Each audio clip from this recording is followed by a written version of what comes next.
Good morning, ladies and gentlemen, and welcome to the second day of our May 2nd and 3rd, 2003 Planning and Work Session. Yesterday we had a marvelous day, mostly in the afternoon. Great discussions. We learned a lot about the data that's available to our superintendents, principals, and teachers, and to us as policymakers. And even more importantly, we learned a lot about how to better use that data and information to support our education system. So today we're continuing our work on the State Board's goals and objectives, and we'll dive into the day now. Superintendent and I both welcome you to today's session. This time I'd like to turn to my colleagues, Dr. James Ford and Ms. Jill Kamnitz, who lead our Strategic Planning Committee, to offer some opening comments. Dr. Ford? Thank you, Mr. Chair. Good morning to one and all. As previously mentioned, I'm Dr. James Ford and have the extreme pleasure of leading the strategic planning work with my colleague, Ms. Jill Kamnitz.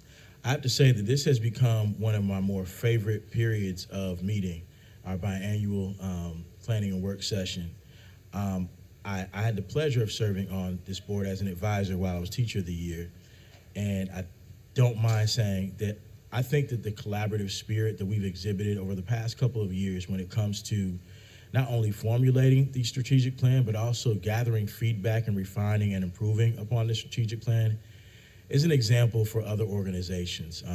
It's often difficult in any bureaucratic structure for us to break the silos and for individuals who are closest to the work to be able to have input and collaborate with those who often make the policy. But I think we set a precedent and a culture of working across lines of difference, being critical friends to each other, and finding ways to adhere to the mission and the mantle of the State Board of Education. And so as we execute our strategic plan and have effectively extended it for an additional 2 years till 2027 as a result of the disruption caused by the COVID pandemic, meetings like this just become all the more important. And so hopefully the agenda that we have today reflects that. We have a full, packed day of activities and recognitions tomorrow as well. And so excited to get this ball rolling. And so I'll turn it over to my colleague, Ms. Jill Kamnitz. Thank you, James. To your point, I think that in the last few months we have been rededicating ourselves to the strategic plan. We worked hard on it before COVID, it got set aside, and now it's taking on life again. And I would like to urge us to remember when we are in our regularly scheduled meetings to continue to lift up and connect our work to the strategic plan goals and objectives. The staff does a great job on the written agenda of pointing out those connections, but I think that we need to keep it uppermost in our minds as we're having our discussions going forward. So I'd like to urge all of us to just continue to think that way. Thank you both. Before we dive into the formal agenda, I do want to recognize one of our local leaders in public education, and that's Principal Will, or is Principal your title? Principal Will Leach. Will and I got to know each other many years ago when he was principal for our children, and so he immediately won my respect and confidence. Today, Will leads the early colleges here at UNCC in engineering and particularly in teaching. Will, could you share a few remarks? Absolutely. Thank you for having us. Eric and I go way back. I said he was a disruptive parent back in the day, but he said he was a supporter. He was always there and always there, so I appreciate Eric. We're in our 6th year of operation at the Charlotte Teacher Early College and our 9th year of operation for engineering. We have over 500 students that are here in our high school program and in transition into taking college classes. So we're excited about the opportunities and the partnership with UNC Charlotte.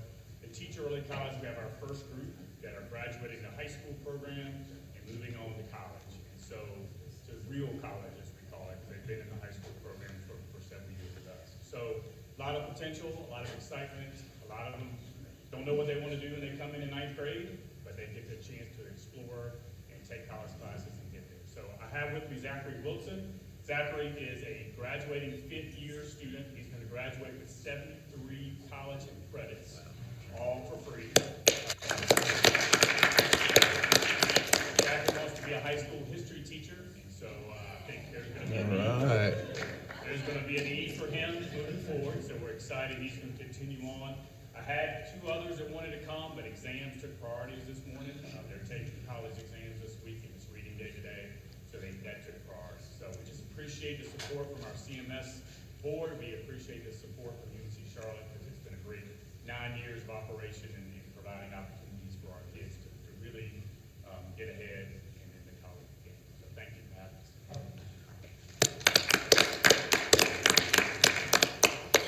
Well, Will, thank you for your leadership and the preparation you're providing to students to become teachers as well as engineers. And Zachary, we are so proud of you, and we've got a job for you, my friend. So just come join our team. We're very proud of you. Thank you. And what a great segue into our next topic, which is focused on educator preparation, our partnerships between our education preparation programs, districts, and schools. And we'll begin this session by hearing from a great partner of ours, Dr. Eddie Price, who leads the North Carolina Principal Fellows Program. Dr. Price, welcome. I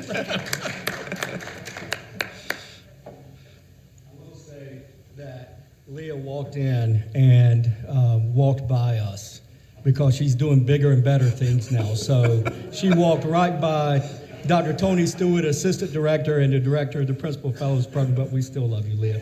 And Zachary, in a few years, you'll have a job with us. So do great things as a history teacher and then look us up at Principal Fellows. So thank you. Board Chair Davis, good morning. Vice Chair Duncan, Superintendent Truitt, board members, thank you for having us, giving us a little bit of time to come in and talk about the Principal Fellows program. I want to move through this fairly quickly because the important piece of our session is the panel, I think, where we have UNC Charlotte and some of their partners here to talk about authentic partnerships. Because if you can see on this first slide, it's paramount.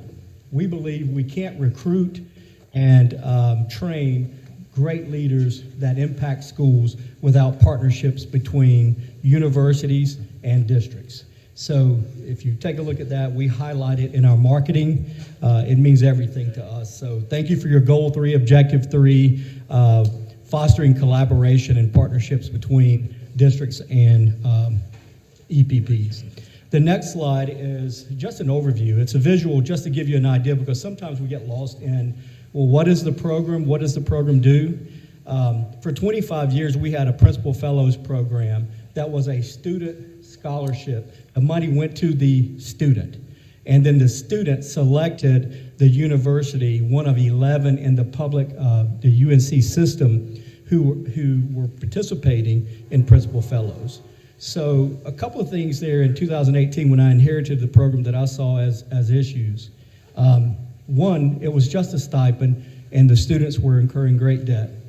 Number 2, there was really no oversight or autonomy or I guess accountability is the right word over the universities because the funding went to the students and the students made the choice of the school that they attended. What I found in 2018 in my travels was that every university provided additional wraparound services at a different level. So it was not the same at each of the Principal Fellows universities. It was a great program, produced over 1,200 administrators. One solid example of a good leadership, it had a governance model that was really strong. But in 2016 through 2021, we started looking at the next program, Transforming Principal Prep, TP3, and that program had in its inception 5 universities partnering with them. High Point, Sand Hills, who partnered with UNC Pembroke, NC State, Western Carolina, and UNC Greensboro. It was, in my opinion, a better program because the funding went to the university and there created some oversight. The conversation was between the program and the university who was receiving the funding. And then in 2021, we merged the program. So I'm going to talk a little bit of detail about the first program. The graphic, if you can go to the next slide, the graphic is of the old Principal Fellows program that I discussed. And you can see that the Education Assistance Authority distributed money to the student. The student made the selection of the universities. Once again, good program, ran for 25 years. Next slide, looking at TP3, that ran for 5 years. The funding went to the universities. You can see that the North Carolina Education Assistance Authority distributed the funding to the university, and the university selected the students. One difference between those two programs, the old program, you were on a leave of absence for 2 years. So you took courses and you did your internship, and you were on a leave of absence of your jobs for 2 years. Pretty tough today to put someone on leave of absence, take them out of the classroom for 2 years. In TP3, you were on a leave of absence 1 year, and that was for your full-time internship. So if you go to the next slide, and when we merged the two programs to where it is today, the revised and new Principal Fellows Program, we took the best of both of those programs. So we have a very strong governance model. We also, the funding goes to the universities. We ratcheted up the competition, so legislation tells us we can only fund 8 programs. There are 23 principal prep programs in the state of North Carolina. We can fund 8 of them, so they compete. Competition is a pretty good indicator of accountability. And so they compete for spots, one of the 8 spots. So the students, the one thing that I really like about our program is there's no more self-selection. And that was the case in the first Principal Fellows Program. So I could decide that I'm a leader or want to be a leader of a school, and I could have applied for the Principal Fellows, got the scholarship, and then became a leader. In this program, the partnership dictates who's in the program. And what I mean by that is sitting around a table, as we will have in the panel, you'll have the university partner, you have a district partner, in their case, the Southwest RESA, Reeves McClellan, who couldn't be here today because of a funeral, but you would have Reeves at the table, and you would have the superintendents they're partnering with. And the superintendents endorse the people who go to the program. That endorsement means a lot, and I'll talk about that in just a moment. So if you go to the next slide, some pieces of legislation that I wanted to pull out to make sure that we reviewed. So in 11674.44, it states very clearly that we can't fund more than 8 programs in a year. The next piece of legislation, 11674.46, talks about the scoring of these. How do we select these 8? For us, we use anonymous scorers. Those scorers rate and rank the programs who are applying to the RFP for a 6-year contract. We take those scores to the commission, our governing body. The commission looks at those scores. We provide them with the amount of funding we have per year in this cycle, and we provide them with the numbers of schools that they can choose. Now, sometimes we're talking about hundreds of a point separating someone to receive this funding. So what do? We look at the partnerships. So once again, partnerships are everything. So we look at the partnerships to determine the authenticity of the partnership. So are they sitting around the table? And are they making plans and projections of the numbers of individuals they'll need as leaders, and what those leaders need to be skilled at, the skill set? And that often will determine who is awarded and who's not. When you have, one thing that we have to do, Dr. Stewart and I do, is we have to monitor leadership throughout the state. And if you have a program who's competing for a slot and they're serving 10, 12 districts and they're unique districts, meaning no one else is serving that district, then that's a competitive priority over someone who's serving districts who are being served by others or in proximity of those districts. So that's once again, districts mean everything, partnerships mean everything to us. So the administrators we train, we place them in high-need schools, and legislation defines that for us. It meets one of 4 of the following criteria. High needs would be a Title I school. It would be a low-performing school as deemed by the state. It could be a high school with graduation rate of 75% or below, or a middle school that feeds into a high school with 75% below graduation rate. So in this next slide, the candidate selection, there's where it comes to life. We breathe life into this partnership, and that's what our panel will be about at the conclusion of this brief presentation. And as I said, the superintendent or a designee is sitting there at the table saying, I need in my district this many administrators each year. So in our partnership, if it's 1, if it's 10, can you produce those leaders for me? And so they recruit. And then when they select, the voice of the district is there to say, I want these 3 people, these 2 people to be in the program. I'm endorsing them. And what does that endorsement mean? It means that in 2 years, you're willing to hire them back as leaders in your district. And I think currently we have about a 93, 94% hire back employment rate, and which is really good. And the reason that that's where it is because of the partnership, because they are at the table. The customer's at the table informing the producer of the product that they want. So I'm going to turn it over for just a moment to Dr. Stewart, Assistant Director, to talk about some of the nuances of our program, and then I'm going to jump back up to talk a little bit about some of the data. You have a copy of our most recent 2022 completer data at your table, and I'm going to briefly talk about that when Dr. Stewart finishes his session.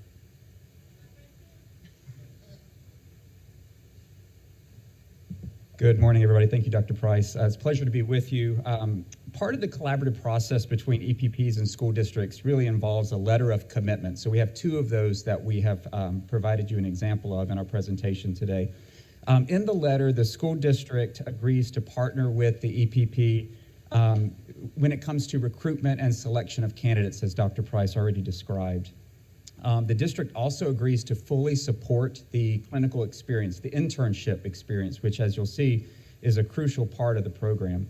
Our program requires 1,000 hours for their residency. This is time spent under the direct supervision of a mentoring principal, working with parents, working with students, and other school staff. And additionally, 500 hours of learning opportunities, time spent with the EPP, going through enhancements, enrichment, other professional development, coaching support, all in tandem with the internship experience.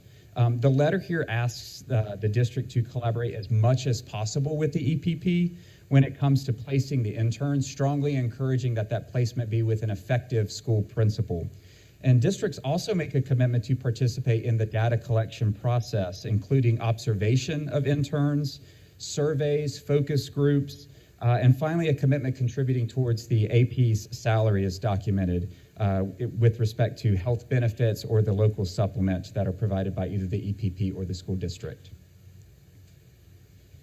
So the second letter of commitment, it's also important to ensure that expectations are clear with respect to the mentoring principal's role in that internship and in the program overall. Each of our programs maintains such a letter describing the principal's commitment to overseeing the intern, providing access to the school when it comes to the purpose of observations, as we just mentioned, and when it comes to any of the data collection efforts that are part of the evaluation process. So we thought it would be helpful to provide you with just a brief summary of how the program coursework works and the internship experience, how they're organized as part of the Principal Fellows program. During the first year of the program, Principal Fellows continue to serve in their certified position. You heard Dr. Price mention in the previous iteration of the Principal Fellows model, it's a 2-year leave of absence.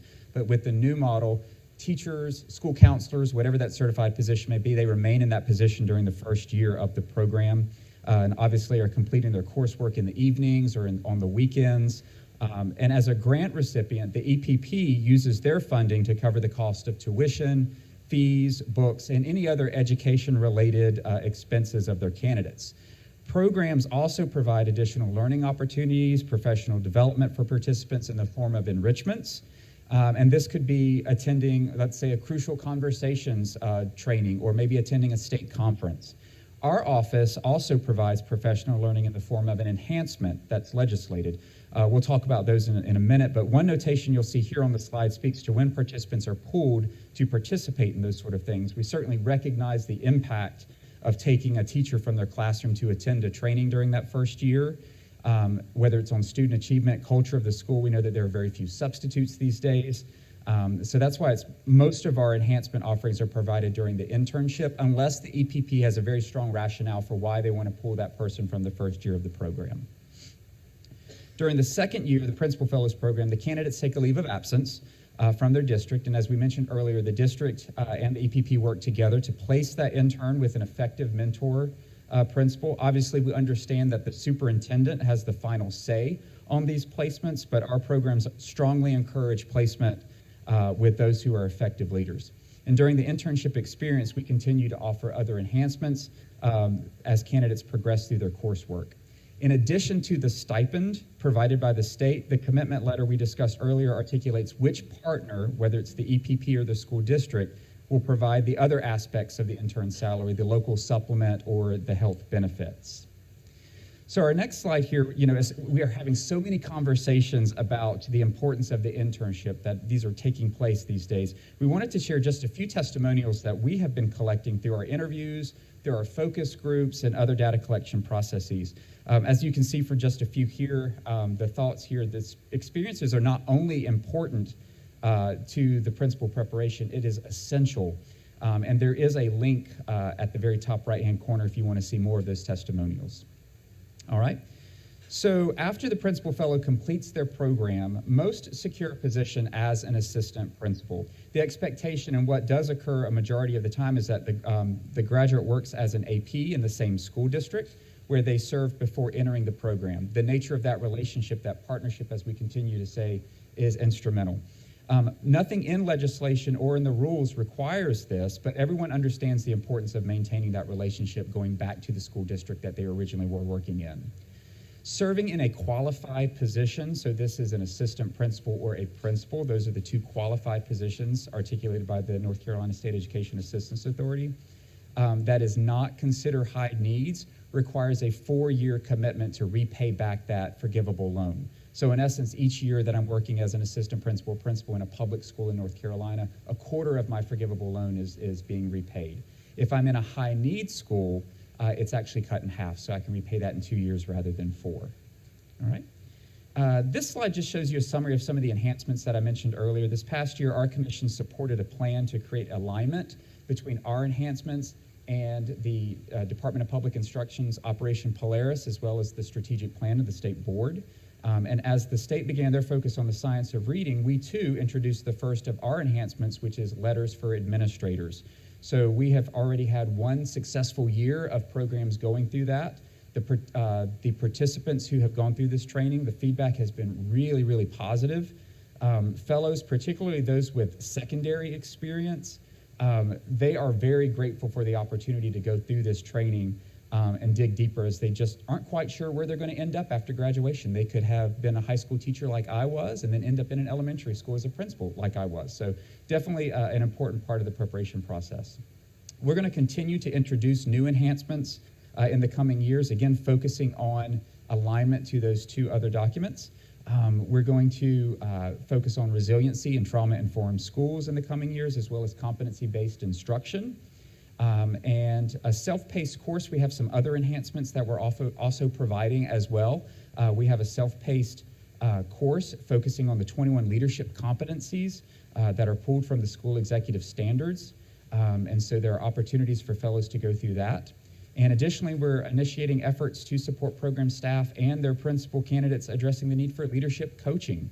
We're very excited about a pilot with Pitt County Schools and East Carolina University that's underway. Program leadership there has started a training in cognitive coaching. Some of you may have already gone through that training yourself and know the value behind it. And they're also working on another training called Becoming a Coaching Leader. So they're building their capacity to execute those sort of skills. And so we're very excited about that as well. All right. And so then we often receive questions on who is currently a Principal Fellows partner. Dr. Price mentioned this a little bit earlier. And really importantly, when will an opening take place so that others can apply? And so this slide illustrates that. You can see here that there are 2 grant cycles currently being funded for the preparation of future school leaders. The first group Dr. Price mentioned was the TP3 and NC Principal Fellows group. That consolidation began in 2020. began earlier than that, but in 2026, those grant partners, their contract will expire, and then we will have an opportunity for a new RFP process to bring in, whether it's a new group or the same group, it just depends on those applications. And then in 2022, we initiated another RFP application period and selected additional programs that you can see here on the slide as well. A new RFP application window will open up in the spring of 2025 to account for those 4 who are expiring in 2026. And then finally, you can see here each of our grant partners and their candidate numbers for Class 28, which is going to be graduating in just a few days. Very excited about that. Class 29, who's going to be graduating in 2024. And we also have Class 30, which will begin their program either in the summer or fall in just a bit. So we included that Class 30 as part of this graphic really to demonstrate the Commission's efforts to address the disproportionate number of candidates in even and odd years. With additional funds provided by the General Assembly, our program was able to work with school district partners assessing their supply and demand needs, producing additional candidates during those odd years so that we're not producing a greater number of candidates in one year versus another. Speaking of graduation, we are hosting a virtual celebration for Class 28 on Thursday, May 18th. Superintendent Truitt, thank you for your contribution to that and yours as well, Mr. Duncan. You, of course, are welcome to attend, and it's May 18th at 4 o'clock. I believe I sent the RSVP earlier to Dr. Petrie-Mark. Can certainly send that again if anybody is interested in seeing that, but this is an exciting time for us to celebrate those candidates. So with that, I will turn it back over to Dr. Price. Thank you, Dr. Stewart. And that previous slide, that map, we use that state board region map for a lot of updates for our program. One way is that we look at the high needs school. So we have percentages of schools in each region that would be high needs as defined by the legislation. We also use it for partnerships to look at where our partnerships are so that there's not a leadership vacuum anywhere. You have the 2022 completer survey data at your table, at your spot. We're certainly not going to review all of that because of time, but I want to talk about the 3 guiding questions for that leadership. But I want to caution us at first because I think that when we hear research or evaluation, we think that we're summative and we're getting ready to get a bold statement about return on investment. So let me walk you through something very quickly. An individual enters the program. It takes 2 years to complete. The individual in a normal situation, traditional situation, would serve as an assistant principal for 3 or 4 years. And then the individual moves into the principalship and uses a year of needs assessment analysis before making any changes. So we're talking about 7 years from the beginning, the date that the individual entered the program, before that individual can enact change. So we have to grow our N. We have to have a control group that's large enough to compare with other groups to be able to make those bold statements. Now, we partner with EPIC, and we feel pretty certain in the next couple of years we'll have enough principals in the seat that we'll be able to make those bold statements. Now, we collect data every year formatively, as you see at your table, at your seat. This information makes sure that we are meeting the expectations of the commission and meeting the expectations of the of legislation. So the 3 questions, I'll start with the first question, and that first question is, are North Carolina Principal Fellows programs selecting diverse and instructionally effective candidates? So if we look at our North Carolina Principal Fellow completers from 2022, they are no more and no less likely to be a person of color than students who were prepared by other UNC MSA programs, non-funded principal fellows, but much more likely to be a person of color than other North Carolina public school personnel. The second takeaway from this question is these individuals prior to entering the program were teachers, and were they effective educators? So as measured by NESIS and EVOS, the North Carolina Principal Fellow completers were more effective than anyone prepared by non-funded UNC system programs and more effective than the general population of teachers in North Carolina. So what does that say? It says that we're working toward um, recruiting and selecting diverse groups for leadership, and that prior to entering our program, they were very effective teachers. So in the second question, it asks us that what are the characteristics of the schools and the principals we're replacing our candidates in their internship? So in the first takeaway, the data point is that the North Carolina Principal Fellows Programs and their LEA partners are choosing internship schools with more students of color, more low-income students, and lower teaching and working condition values than those who are in internships not funded by Principal Fellows. And the second takeaway is that the Principal Fellows Programs and their LEA partners select mentor principals who were slightly less likely to be a person of color, but who had more years of principal experience and who had higher prior year NESIS ratings than the principals and LEAs of non-funded Principal Fellows. So what's the takeaway there is that we are placing our interns in higher need schools with principals who may or may not be a person of color, less likely than some of the other, slightly less likely than some of the other non-funded programs, but with principals who have more experience and higher NESIS ratings.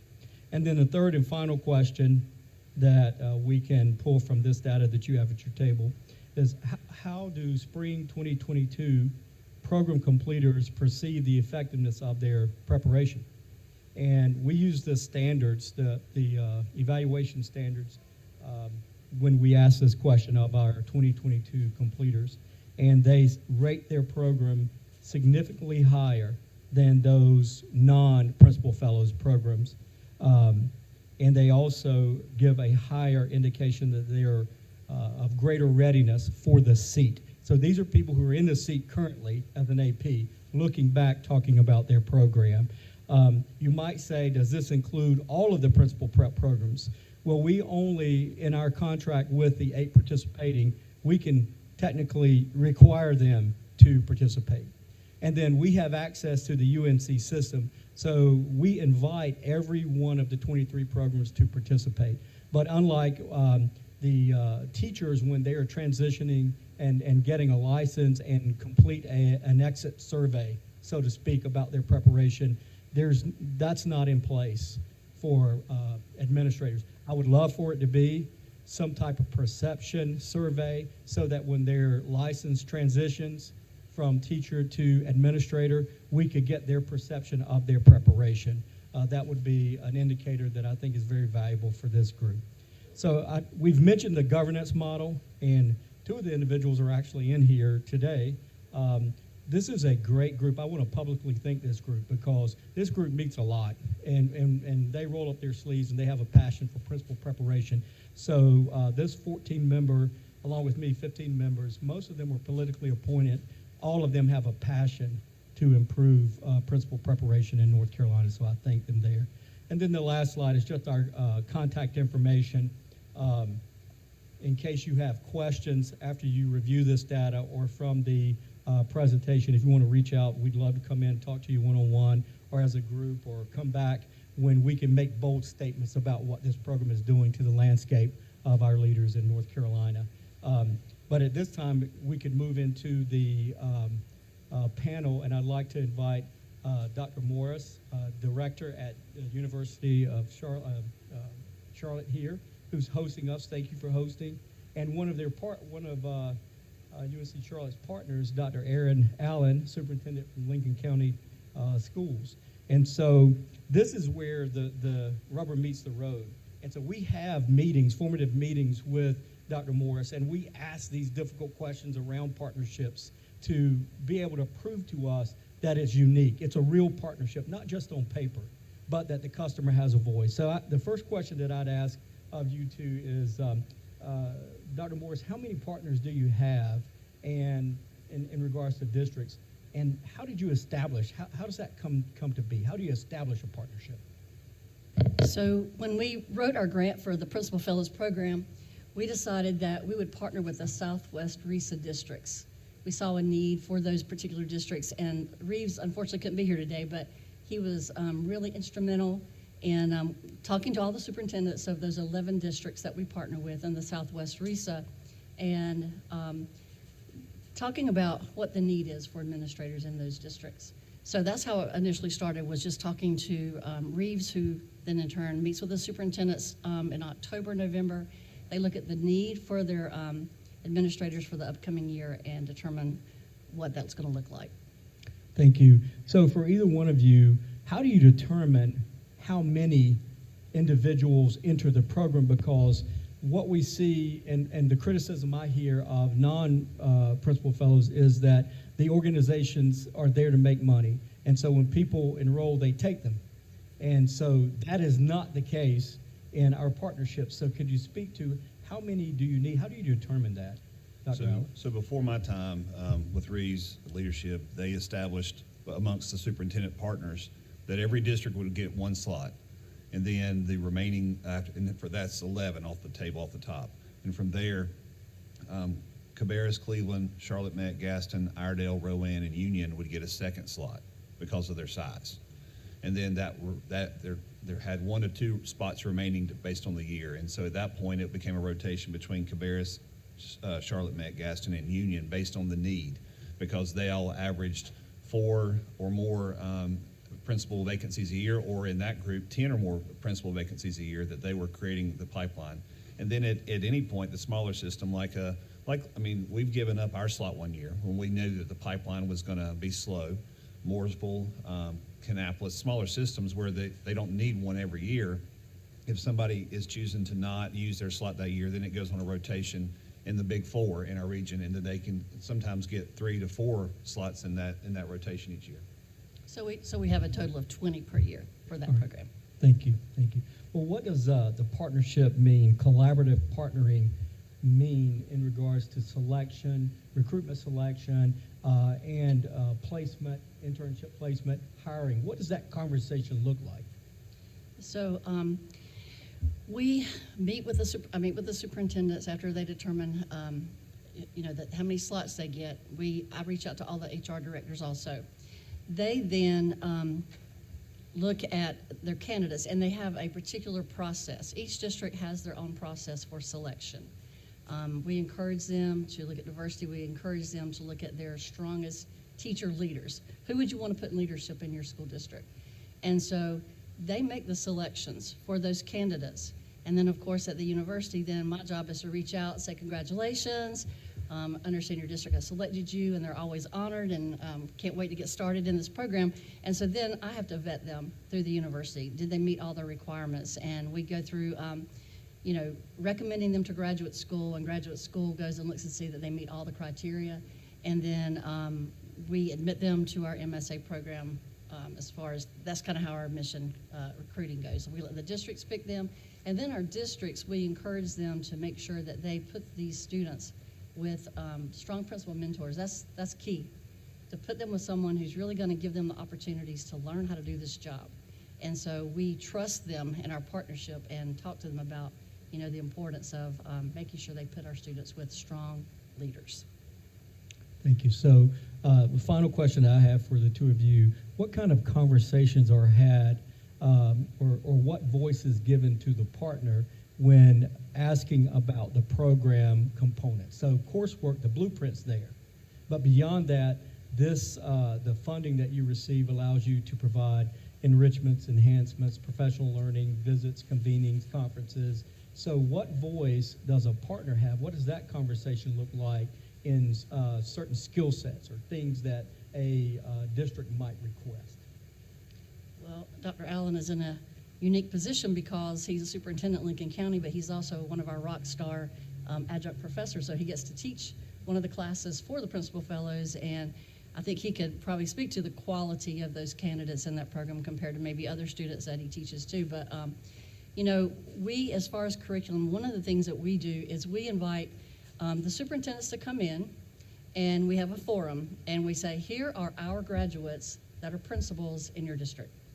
Tell us what we can do to better our program. Where are we missing the mark? Is there something that you're seeing with these candidates that we need to work more on? Is it the instructional leadership piece, the managerial leadership piece? What can we do? And then we also call in the principals, a variety of principals from the districts, and we say similar questions. These are the APs that graduated from our program that you are working with. what can we do to make our program stronger? Is there anything that we're missing? And so we get feedback from them and try to use that feedback, take it back to our department, and include that in our curriculum. And I'll say too, to add to that, I am in a unique position because I'm an adjunct and living it and supporting principals in their effort. I commend Dr. Morris a lot, and she and I go way back. But this program, we strive to serve the urban need and the rural need all in the same class.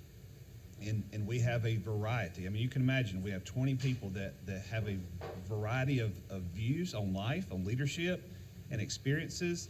And when I talk about, creating your own bus routes, and I get complex looks like, we don't do that in our system. Well, if you ever leave this little geography, you're going to have to do some of these things that you don't necessarily think apply to the job. So it's opening up their eyes about the scope of the job and how it can be different on the community that you land in. And she's open to that. And so there's a lot of latitude that professors, and I teach an intro class and the principalship class. I mean, this is the class where if you don't like it after this class, it's time to get out, because you're going to face some challenges. You're going to develop some thick skin. But I also have a chance to have a latitude to talk about what it's like to live have a school in a one-stoplight town versus having public transportation as a mode of things, and where you have barriers where some exist, some don't. And we talk about, as a leader, you have to navigate all that. And I think that is, in our region, knowing we have such a large percentage of students in this state, in this region, our leadership development is key, because we have a lot more, in my opinion, diversity of what we deal with on a daily basis. And I appreciate the latitude that we all have in the program. There are those tenets that we have to do. And those are meaningful exercises that paint the picture for these students' development and what it's going to be like. But we also have the opportunity to craft the course to meet the needs of the population. It's not so scripted, and I appreciate that. Thank you to both of you. Thank you to UNC Charlotte. Dr. Allen, thank you. That's why partnerships are important, because the customer knows what the customer needs. So thank you for expressing that. That's all I have. So if there's any question or answer that I can perform any question and answer for you right now, I'd be glad to do so. Questions from my colleagues? Chair Davis, Dr. Oxendine.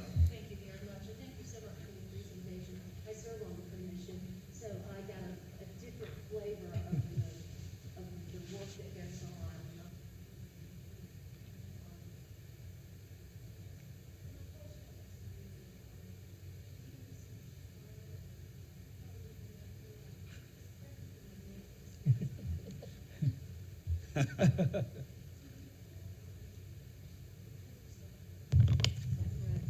Principal Fellows. But do you have other MSA programs? Is that your only MSA prep program through the Principal Fellows, or do you have a second pipeline?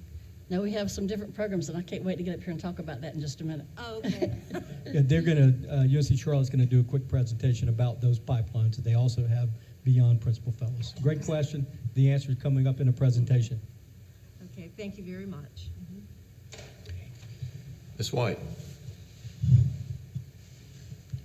With the pressing gap that we have for school leadership, how do we ensure that we keep the filter for the strongest candidates in place without expanding just so that we have bodies in seats? So what measures are we putting in place that we continue to recruit the brightest and the best, and we do not sacrifice the standards that you've put in place to identify those who would best serve as our leaders? There's no doubt to me that the partnership is paramount. And Dr. Allen is not going to endorse someone who will graduate in 2 years that he will have to hire back a letter of commitment who is not quality. Having the customer at the table, he has a better idea of the quality of those candidates and would never endorse someone he wouldn't hire as a leader. But that's just speaking to our program. I think your question goes beyond our program, so I'll allow Dr. Morris, if you want to weigh in, since you have multiple pipelines. Yeah, I would say in some of our other cohorts that we use, for one thing, is a 2-hour interview with a team for some of them. And what we're looking for is how they interact with people, because this job is about relationships, and you got to have strong interpersonal skills. Sometimes people fool you. So what we try to do in the program is we have check-ins where we have principals who are mentors will do a mid-year assessment of the candidates. They have a university supervisor who meets twice a semester. I'm lucky to get to do that, and so I get to be out in the schools, and if there's an issue, the principal's going to tell me about it or the student's going to tell me about it.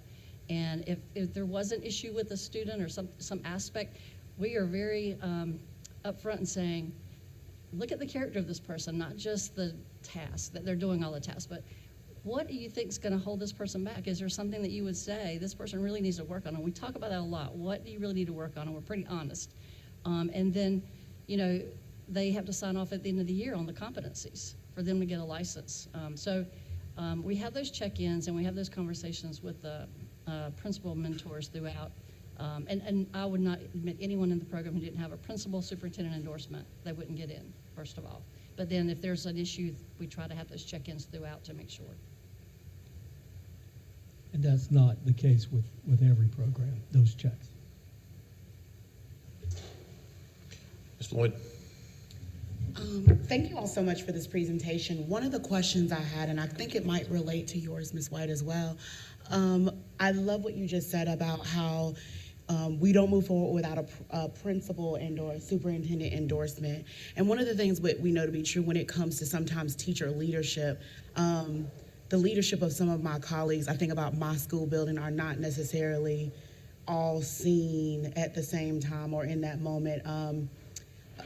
It's sometimes the same teacher that's the leader, and then sometimes it's not, and depending on the favor you may have with the principal, like sometimes those suggestions are not always necessarily the absolute best. So person, when it comes to engaging with their peers. So I guess my question was about how is this also advertised to teachers?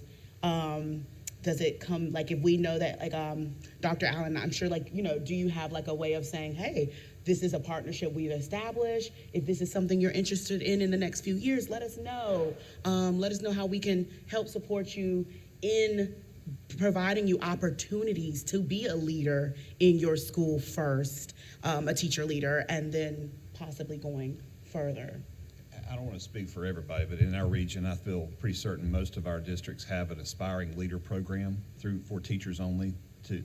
It's kind of that pipeline building process, and out of that, then Deborah even comes, once the principal fellows is going to be offered, she comes and has a face-to-face interest meeting with any of our folks. She does that with all the region superintendent school systems, and has that time to give them the real deal of what this is going to be about. And then from there, they have to apply just like they're applying for a job with us. And we have a panel, and we screen, and we do like we're doing principal interviews. And so we are culling it down to that one for us, or 2 or 3 for Union, or 4 for Charlotte Mac. But I feel in that capacity, especially with the conversation about teacher licensure reform and giving nod to that teacher leadership development, this is just kind of a natural continuation of what that process could look like or will be like, and we're already kind of doing some of that. I'm not going to say everybody's doing that, but that's most of my colleagues I know have that type of framework in place. Vice Chair Duncan?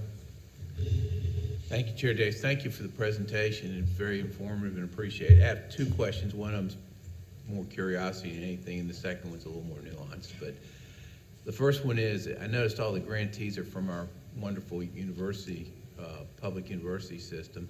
Are private schools that also permitted to apply? Absolutely. And to answer that question, I can give you a real-life decision that we had to make most recently. Remember from the slide 2016 to 2021, High Point as a private was running through that process. They were being funded at that time. In the 2020 RFP process, we came down to the last spot, and the last spot was pretty much the same score. So we took the 2 programs and looked at the districts that they were partnering with. And the districts that High Point was partnering with were also served by UNCG, who scored higher, and by App State, who was a newcomer who scored higher. The other program, Western Carolina, had 11 unique universities, and if they weren't funded, there would be 11 districts who, within proximity, the next closest place might be UNC Charlotte. So they wouldn't be served. So we had to make a decision there based on partnerships. It's our job to make sure from the coast to the mountains that we're not choking off leadership anywhere. And so those partnerships are important. But to answer your question, absolutely, we seek applications from for-profit, nonprofit who partner with universities, public or private, and any private or public university who wishes to apply. And the second question was, there's been well, historically at least, there's been some tension between taking newly minted principal candidates and immediately placing them into high needs schools.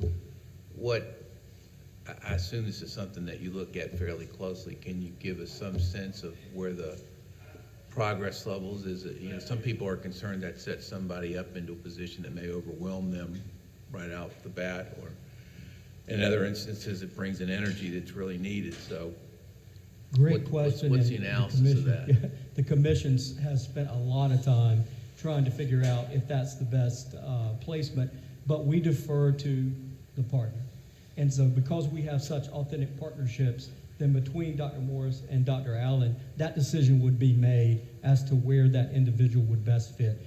We've had situations where we have looked at mentoring principals, NISA's evaluation, and there may be a spot that's just proficient. And so we question that. But the customer knows if this principal is stronger in areas that would benefit the intern, then that's the right placement. So we really defer, Mr. Duncan, we defer to the partner to inform us about that placement. But it is something that's been a conversation because we wouldn't take our newest doctors and put them in the most serious surgeries, I don't think. So that is kind of the way the commission looks at it, but we defer to the partner. Superintendent. Thank you, Chair Davis.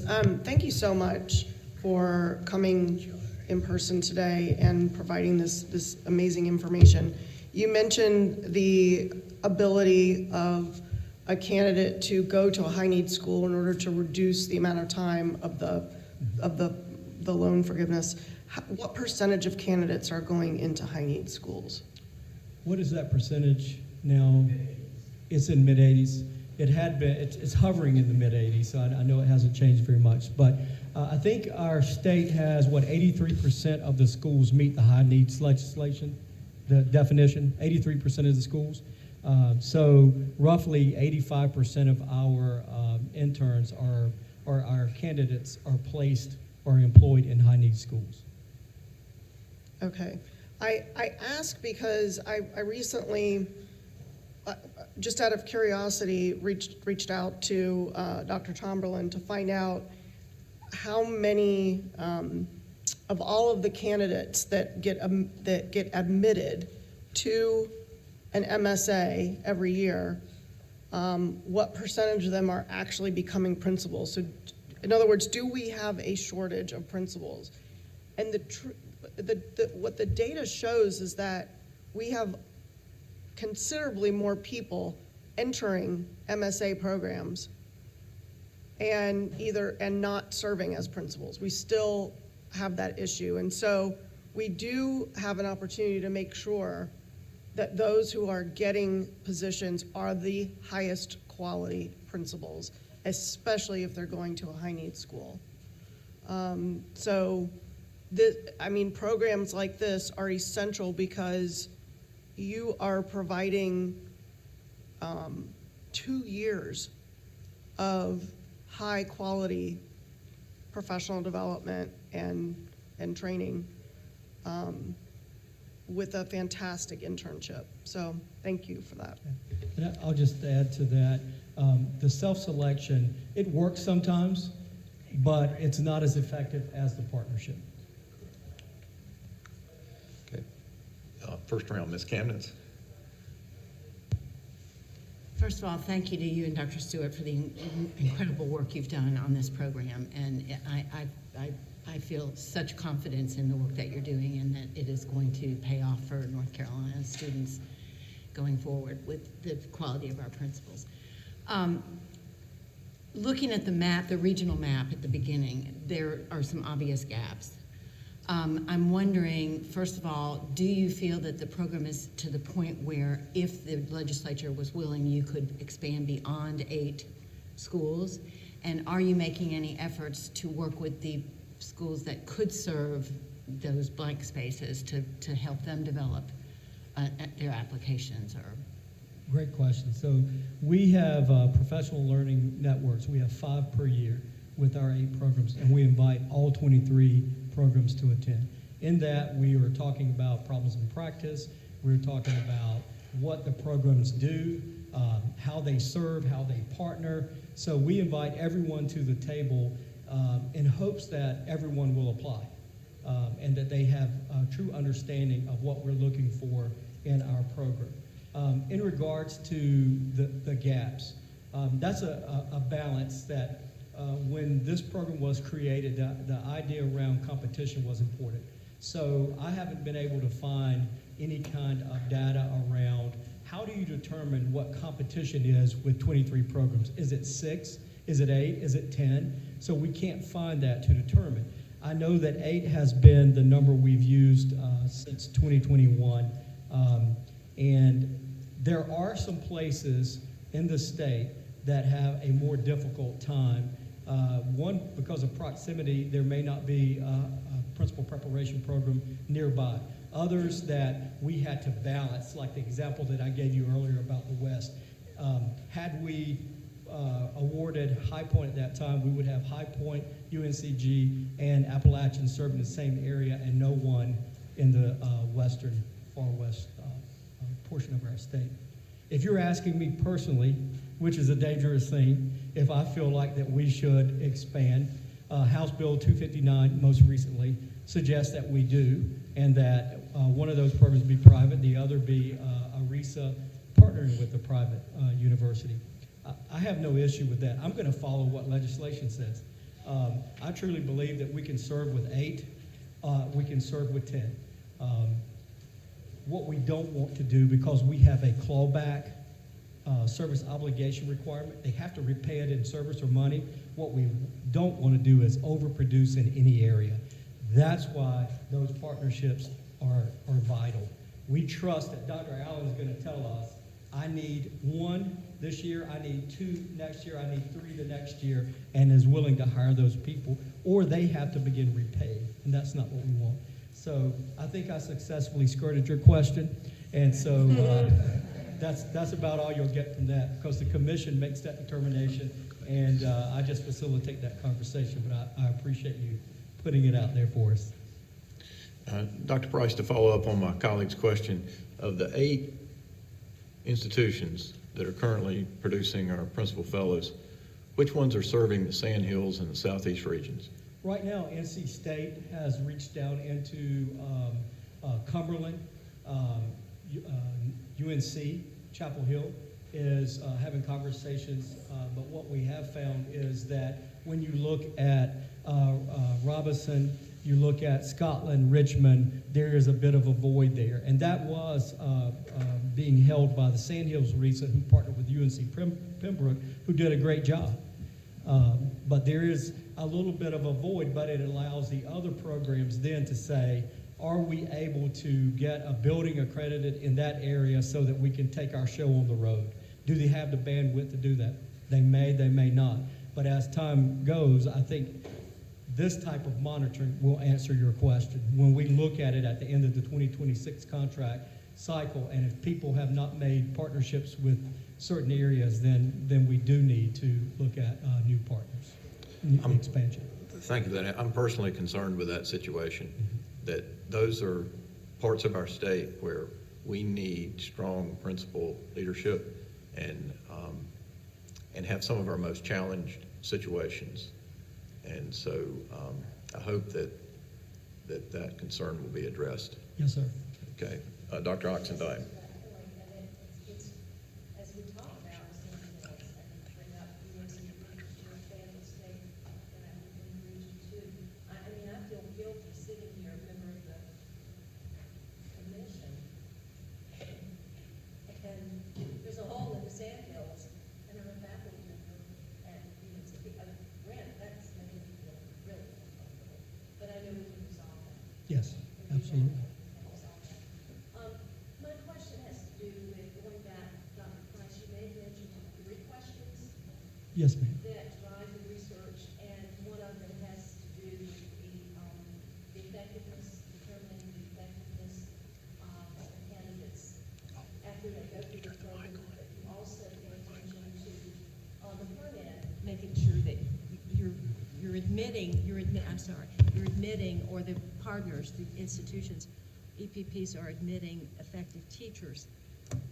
Very soon, the commission is going to have to give some attention to, if this legislation passes, and I have no reason to think that it won't, the legislation that is going to change the licensure of principals to allow non-classroom teachers to serve in the role of principal.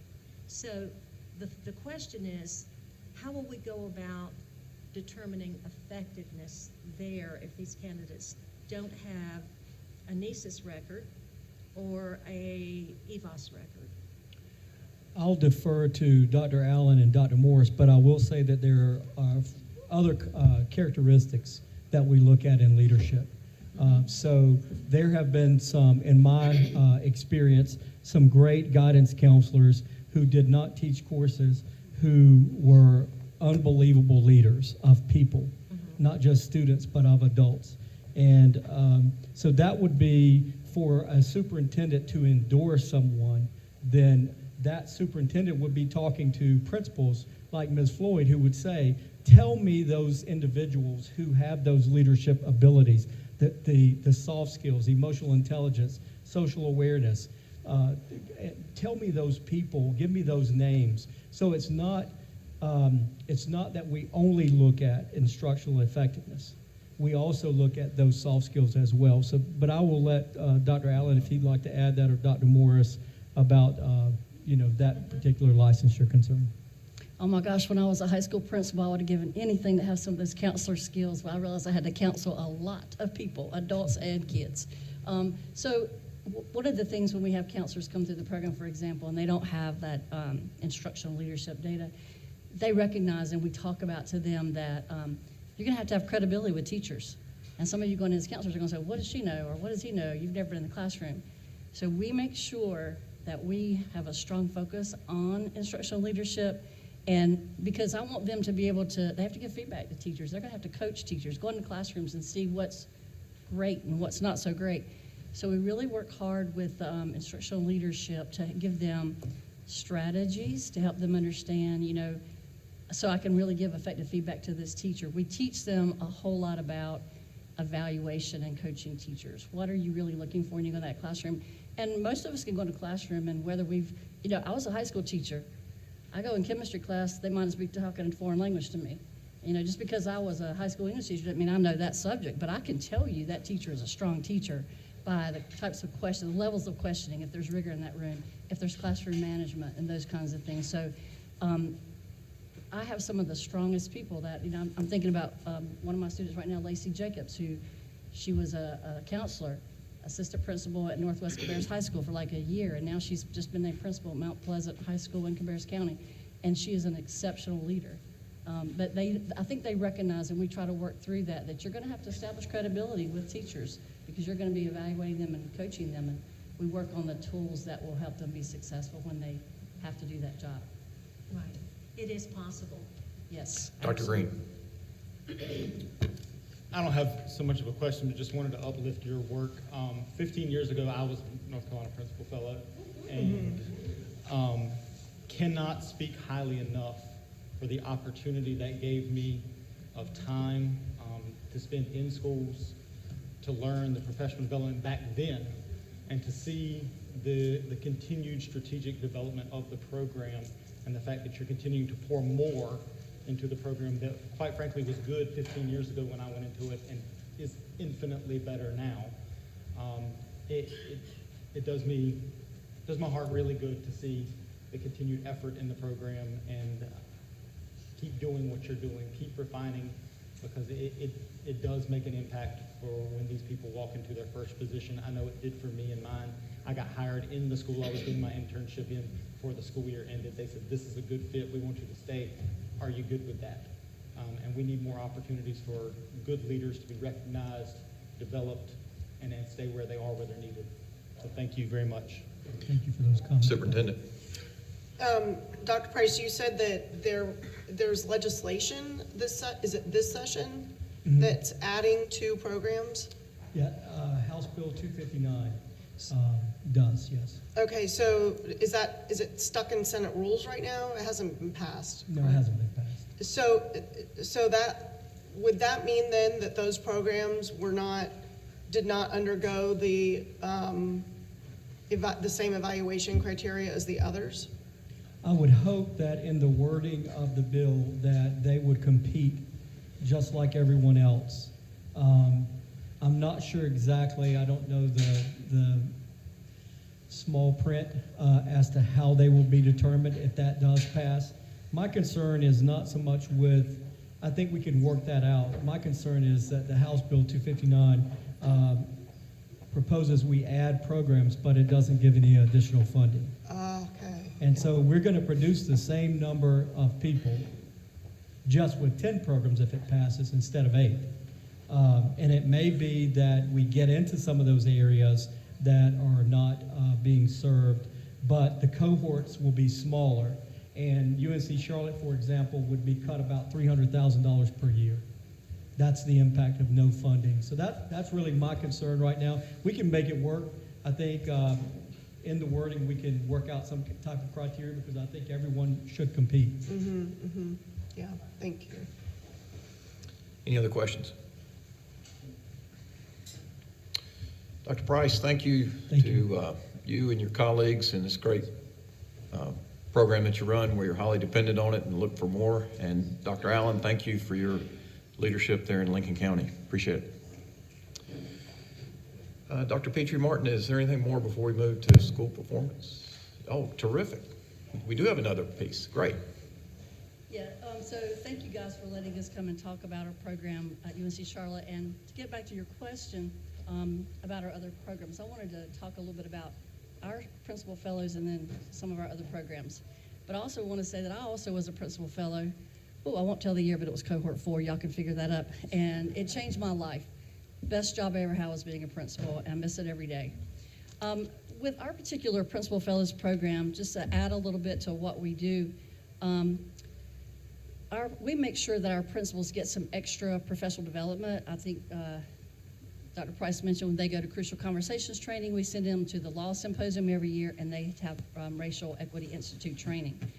And they also, the students get $750 for whatever professional development they want for the year or their school district wants them to attend. And another unique thing about our program, and I love this piece, is that the first year our students are hired as assistant principals, they get an executive coach to work with them for the whole year. And this was our first year having that, and our students loved having a proven leader to come in and meet with them face-to-face once a month, but have weekly contact with them to run things by them. So we love that about our program, having those executive coaches. I'm really excited this year that we received some money for an expansion grant. And that was to specifically prepare African-American males and Latinx male and female school leaders. And we wrote a grant that we can support 11 students, and 4 of our districts looked at the demand in their own school districts. And I think you have those slides, and I'm not going to go over all the numbers, but I'll give you an example. So like in Charlotte-Mecklenburg, there are 36.3% percentage of African-American students in Charlotte-Mec and 28.5% of Latinx students, for a total of 64.8%, 64.8% of their students. And yet, when they looked at the leaders in their districts, Charlotte-Mec has 1 Latinx school principal, 1. And we all know that students need to see people like them in leadership. And so we met with some of the districts, and for the districts, Charlotte Meck, Gaston, Iredell, and Rowan said, hey, we'd love to be part of this. I would like to have so many seats so that we can try to recruit some of these leaders, in our leadership program. So I gave you some data in there about the number of principals and assistant principals. You can take a look at that. I won't go through them, but just that's to give you an example that we wanted to work with these districts. So we're really excited that we'll have these 11 candidates as principal fellows. They'll get all the same things as all the other principal fellows in the program will get, but they will help to supply some of those underrepresented populations in leadership in the schools. So if you look at one of the slides that talked about the number of fellows in the proposed cohorts, like CMS wanted 8. Let us have 8 seats. Let's try to prepare those leaders. So we're excited to have that expansion grant to have some of those underrepresented populations in leadership.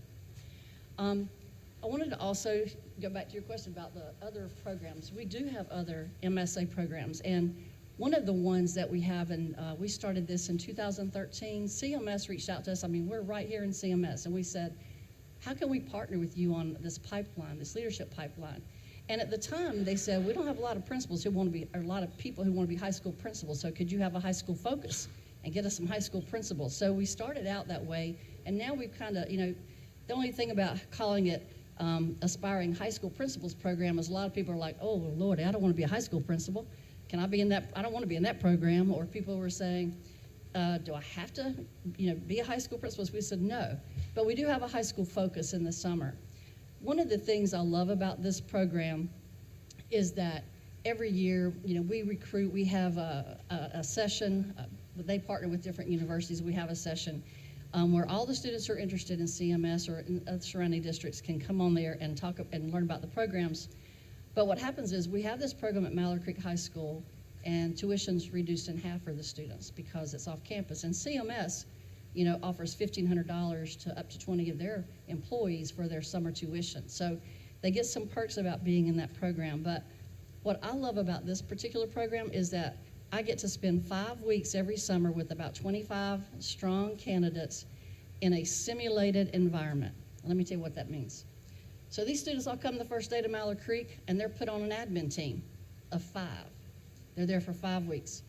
They don't know each other, and I pick the most unlikely candidates because when you're a principal, you might inherit your assistant principals, right? And so they come in, and they're like, oh, okay, so you're on an admin team for 5 weeks. One of you is going to be the principal for the week, and you're in charge of a major project. And on Thursday night, when that project's due on the weekend on Sunday, on Thursday nights, the other people of the group have to send me low inference data feedback on how that person did as a principal.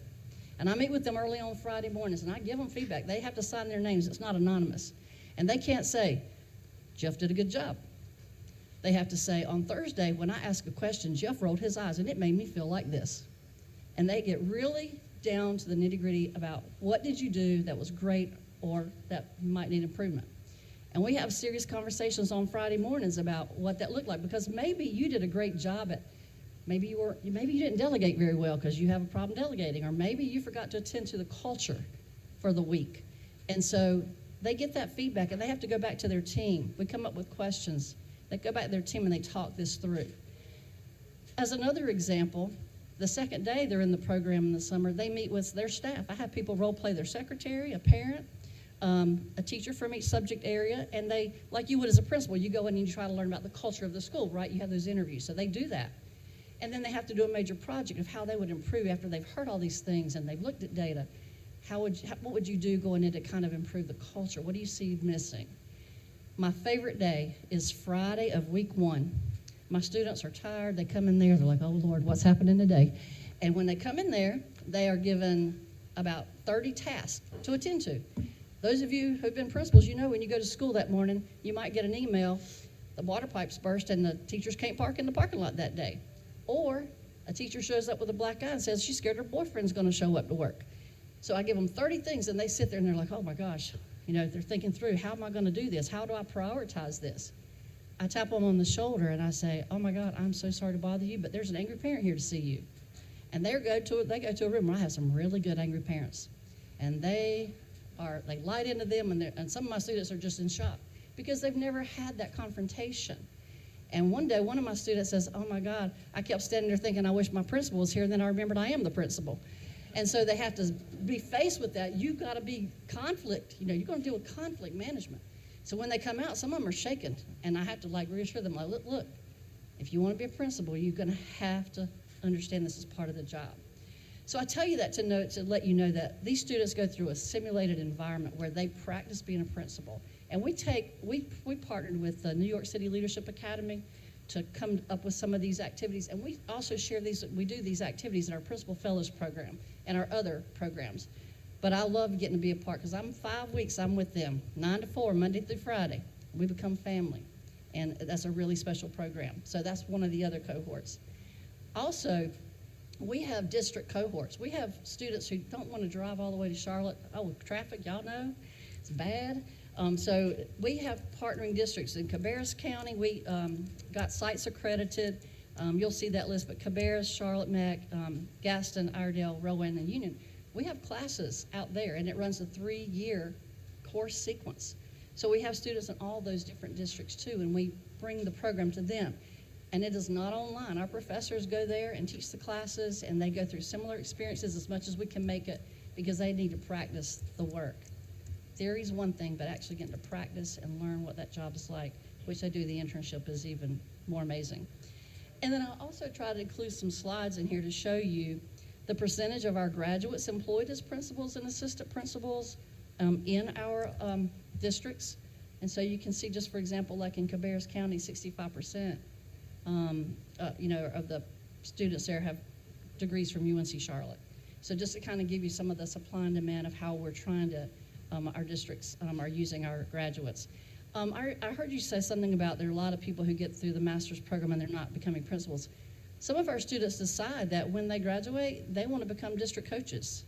They become math coaches for the district. They become science coaches for the district. One student in Iredell last year was recruited by Winston-Salem, and she's over all the I can't think of the program, the programs where we have like dual languages, because she got that job there. So some of them are recruited for jobs that aren't principals or assistant principals. And then some of them are not ready yet. Quite frankly, it has to be when they're ready.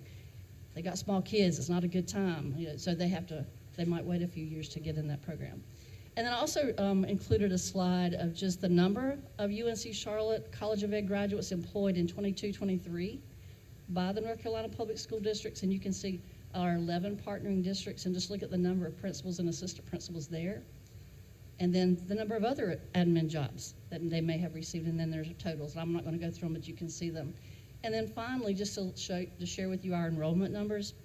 And I tried to break this up because we have MSA candidates, and we have students who have their master's degree and they're getting their add-on license. And so when you look at like spring of 22-23, we had 68 MSA students, but we also had 38 getting their add-on license. So we had 106 students in the program that year. And we averaged probably around 125, 130 students a year when you take in all our districts, you take in the Principal Fellows program and that particular cohort with CMS. Because that cohort with CMS, we only take 25, and I had over 50 apply this year. So we don't take just anybody in the program. We try to make sure we get the strongest candidates. And then also I included a slide where you can see our enrollment by ethnicity. You can look at 22-23 and kind of see where our students fell in the spring and the fall. And then finally, I included a slide where you can see our degrees awarded. Just like in 21-22, we had 69 graduates. We have, I think, 59 that are getting ready to graduate in May of this year. So just to let you know about that. So do you have any questions for me about any of those? And I just thank you for your time and letting me brag on our programs, because I am passionate about it. I love this work. I'm very blessed that after being a high school principal at 2 different schools, I got to come here and prepare people to be principals, and I know what an important job it is. Dr. Oxendine. Thank you so much. I can just hear your enthusiasm on the way to individual. Good job. Question that I have, talk about where your school is, that your MSA program is in terms of online. Are you moving in that direction, virtual programs at all? Nope, no, we do not.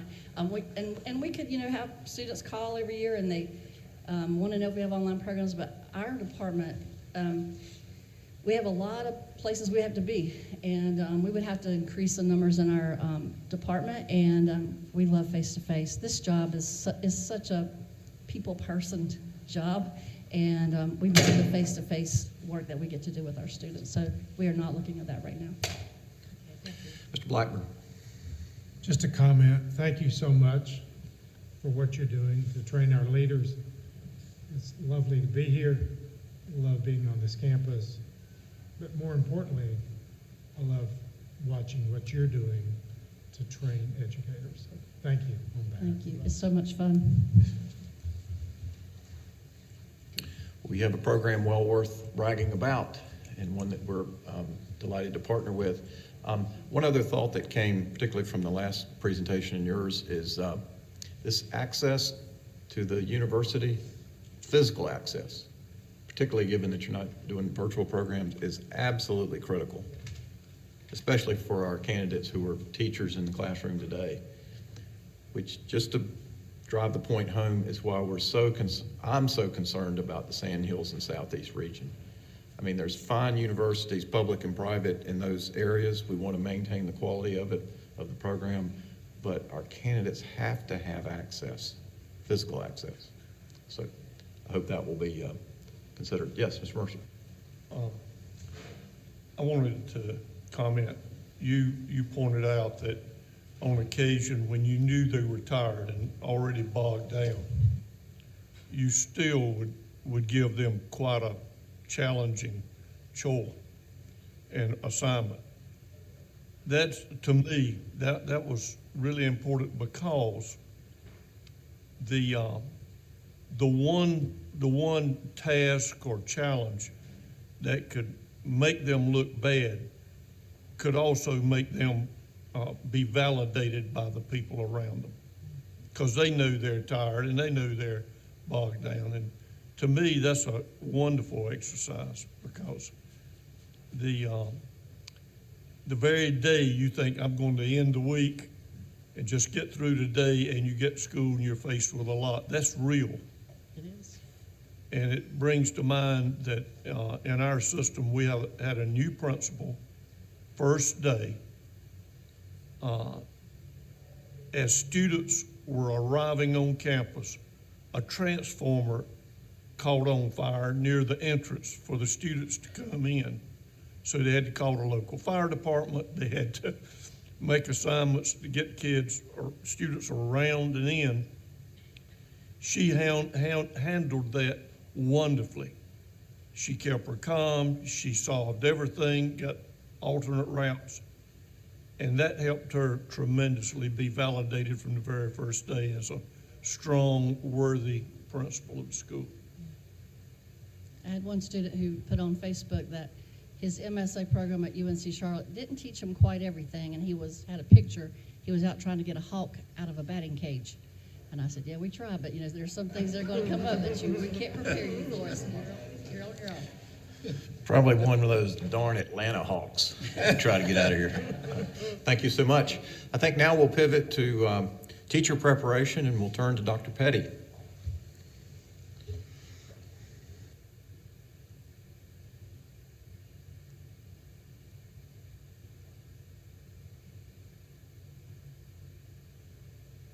So good morning. So I've been fortunate enough to go out and see Deborah's program in action during the summer, and they're doing great things to prepare school leaders. So just wanted to say that. So I'm Teresa Petty, Senior Associate Dean in the Cato College of Education. I'm joined today by my colleague, Dr. Tisha Green. And Dr. Green is the Assistant Dean of School and Community Partnerships in our college. So we have laid out a bit of an agenda for today. We're going to have to talk really fast because I know we're up against a clock, so that's okay. But we want to share a little bit with you today about our teacher preparation program enrollment and some efforts that we're doing around recruitment. Also about our teacher preparation redesign. We'll share a little bit, just some program highlights, not all of them, but a few. And Dr. Green's going to talk a bit about school partnerships and then placement and enrollment data. So we here with just an overview of enrollment in our college. And you'll notice, and this is all initial teacher preparation candidates, you'll notice that in 2020 and 2021, we had a bit of a surge, and we attribute a lot of that to, at that time, there was an exemption of Praxis Core, and so we had more students coming into the program. But you'll see post-pandemic, after that 2020-2021 year, we're kind of leveling out with enrollment across most programs, back to our pre-pandemic numbers. So just wanted to share that with you. But speaking of enrollment, I want to talk a little bit about recruitment of teacher candidates. We all know how important that is right now. We're laser focused on that in our college. So a few things that we're doing around recruitment, and again, this is just a snippet, but first of all, we do have a full-time recruiter, and 70% of her time is spent recruiting teacher candidates. She also helps with counseling and school leaders and all of our other programs, but about 70% spent with looking for teacher candidates. So that's one thing. Another thing I want to mention, and we actually just had this event on campus. So it's our Future Teachers of North Carolina event. And Charlotte was actually selected this year to host the West Region Future Teachers of North Carolina event. And we ended up with about 125 high school juniors and seniors and their families on campus. So during that two-day effort, so it was a two-day event, they were able to learn some things about the teaching profession and about campus life in general. So just a quick overview. So the students attended some teaching demonstration sessions, and we had our great superstar professors leading those sessions. They also learned through some best practices sessions. They were able to take part in teaching simulations, which utilizes a software called Mersion, where the students then themselves play the role of teacher, and they love that. At first, we had a hard time getting them to volunteer, and then they saw that it was pretty cool, so they stepped up and joined in on that. They also participated in student panels, teacher and principal panels, so they could ask questions about the teaching profession and about what it's like to be a college student. And we had a college fair that represented all of the 8 institutions from the UNC system in the West region. Students love that. But we also want to show them a bit about campus life. So they took a college tour. They ate lunch in the dining hall. We took them on a tour of the football stadium. They attended a baseball game. And we took all about 225, including their families, on the light rail to our Center City building for some of the programming. And I will report we successfully got them all there and back. That was a challenge. So that's Future Teachers of North Carolina. We hope to replicate that event next year because we did receive some really positive feedback from students and their families. We also have a program called Profound Niners. It's a partnership with Profound Gentlemen, which is a nonprofit organization that mentors male teachers of color. And what we've done with that particular program, we're trying to recruit and mentor male students of color who may be interested in the teaching profession, and they're paired with a mentor at PG. And that program is really early in its stage, and we hope to grow that over time. The next couple of things focus on some partnerships with community colleges. We've been really intentional about partnering with community college to make sure there's a smooth transition from community college to the university, and time to graduation isn't delayed because of that process. So really working closely with our partners to make sure students are prepared in the coursework and in any admissions exams that they need to take before they get here. As part of that, I'll skip over one and go to, we just recently hosted a transfer student recruitment event. Very similar to FTNC, but not quite all the bells and whistles because we only had them for a day. But that proved to be pretty successful as well. Jumping back up to this North Carolina Educator Pipeline Collaborative, this is something that's being offered by the North Carolina Public School Forum, and we are partnering with Kannapolis City Schools and a local community college to grow a pipeline from high school to community college to the university and back to the school district. So that's something we're currently working on. And finally, on this slide, we have a teacher quality partnership grant. Right now we are partnering with Cabarrus County Schools and Kannapolis City Schools. But the effort of the grant is to recruit a diverse teacher pipeline to teach in high-need schools in high-need content areas. We have funding for 3 cohorts of 12, and the students actually receive a living wage stipend as part of that partnership. And then when they go on into the classroom, they receive a North Carolina New Teacher Support Coach for 2 years. So that program has really been very popular, and we actually just received word that we have funding for a second grant, and this one will involve CMS. So we're excited about that as well. So moving on, I want to share a little bit about, so those are some recruitment efforts, but a little bit about curricular efforts and how we've redesigned our teacher preparation programs.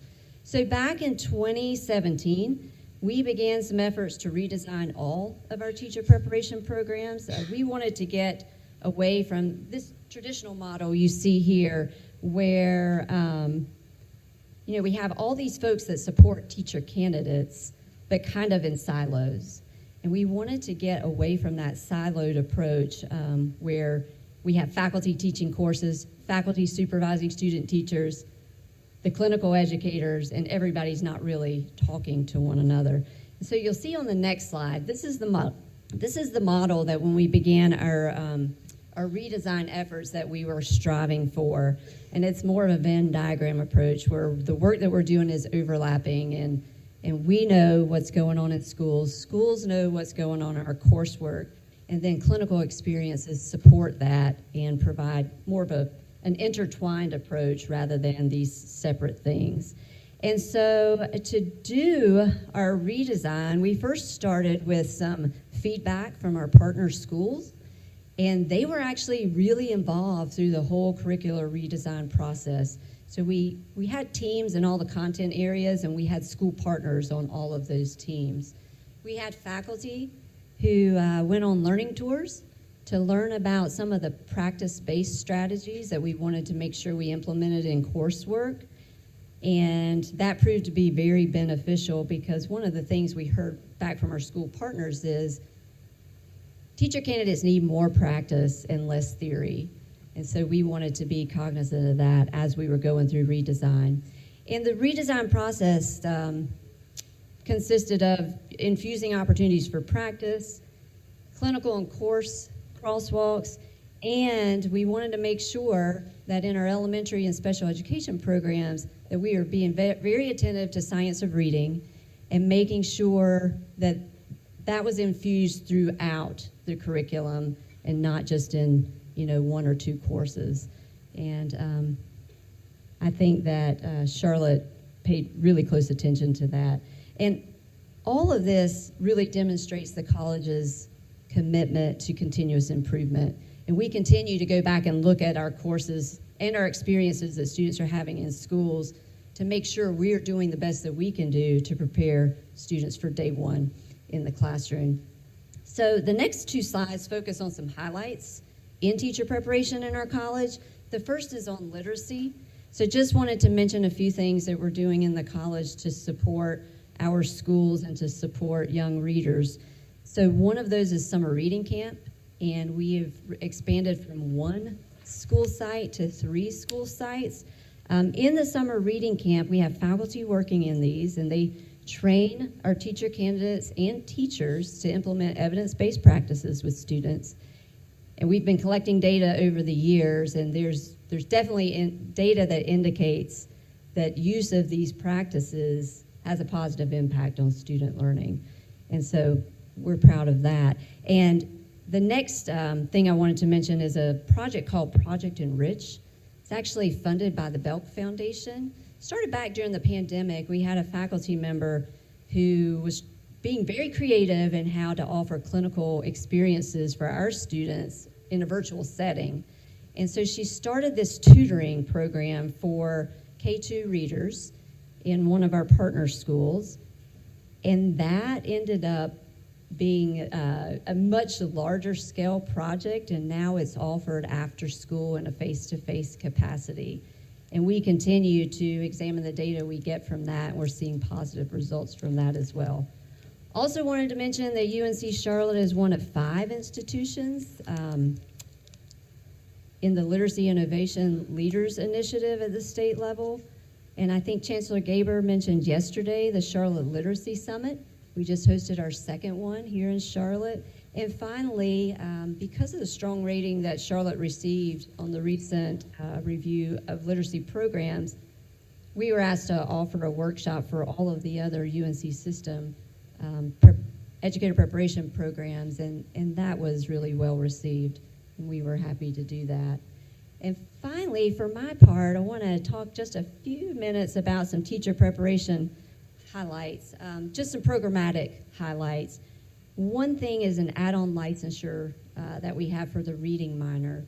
So folks can take this minor and actually receive a license in reading, and we really encourage our students to take advantage of that minor.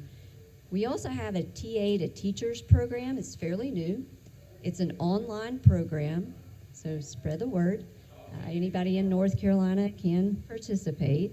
We've had a few cohorts go through already, and we're currently recruiting for our next cohort, which will begin next fall. We have, the next thing I wanted to mention was a dual licensure program in special education and elementary education. This seems to be a really successful program, and a lot of students are taking advantage of this. And then the next few programs are in response to needs of school districts. So for example, the Career Technical Education Program, we've expanded to include more of the strands in CTE in response to some needs from our school districts. And our foreign language education program, we've expanded to include, I think we have 13 different languages now. And that's been a big expansion, and it supports many teacher candidates across the state. In fall, we are beginning an instructional coaching graduate certificate program in response to some feedback we received from school partners. And finally, I wanted to mention we are offering praxis preparation workshops not only for our own teacher candidates, but we open it up to the school community. So, and I guess I would be remiss, I don't have a bullet point up here, but I should mention that we opened our lab school in 2020, and I wanted just to mention that Niner University Elementary has gained enrollment over time. We're up to K-4, and next year we'll add 5th grade. And we're really proud of the school, and also of the opportunity to put our teacher candidates out there for field experiences. So that's been a lovely partnership with CMS. So next, I'd like to turn it over to Dr. Green to talk a little bit about school partnerships. So as Dr. Petty said, we've really worked intentionally on our school partnerships and collaboration with our school partners, our districts. And so some of the things that we've done to enhance these partnerships is through collaboration with placement of our teacher candidates. We partnered with the Belk Foundation and Charlotte Mecklenburg Schools to review and refine how we place student teaching interns. And we focused on strengthening the information sharing between the two of us, central planning and coordination of our candidate placements, establishing feedback loops so that when there are concerns that arise in the field, we have a clear process to support our interns, support the school, and have collaborative conversations on next steps.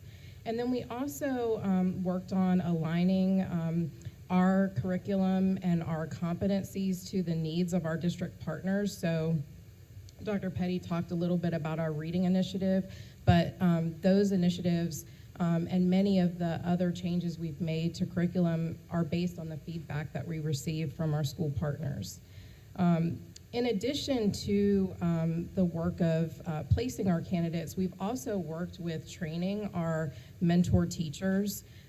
We have a lot of teachers who want to host student teaching candidates, but many times they don't necessarily feel like they have all those skills necessary to support the candidate.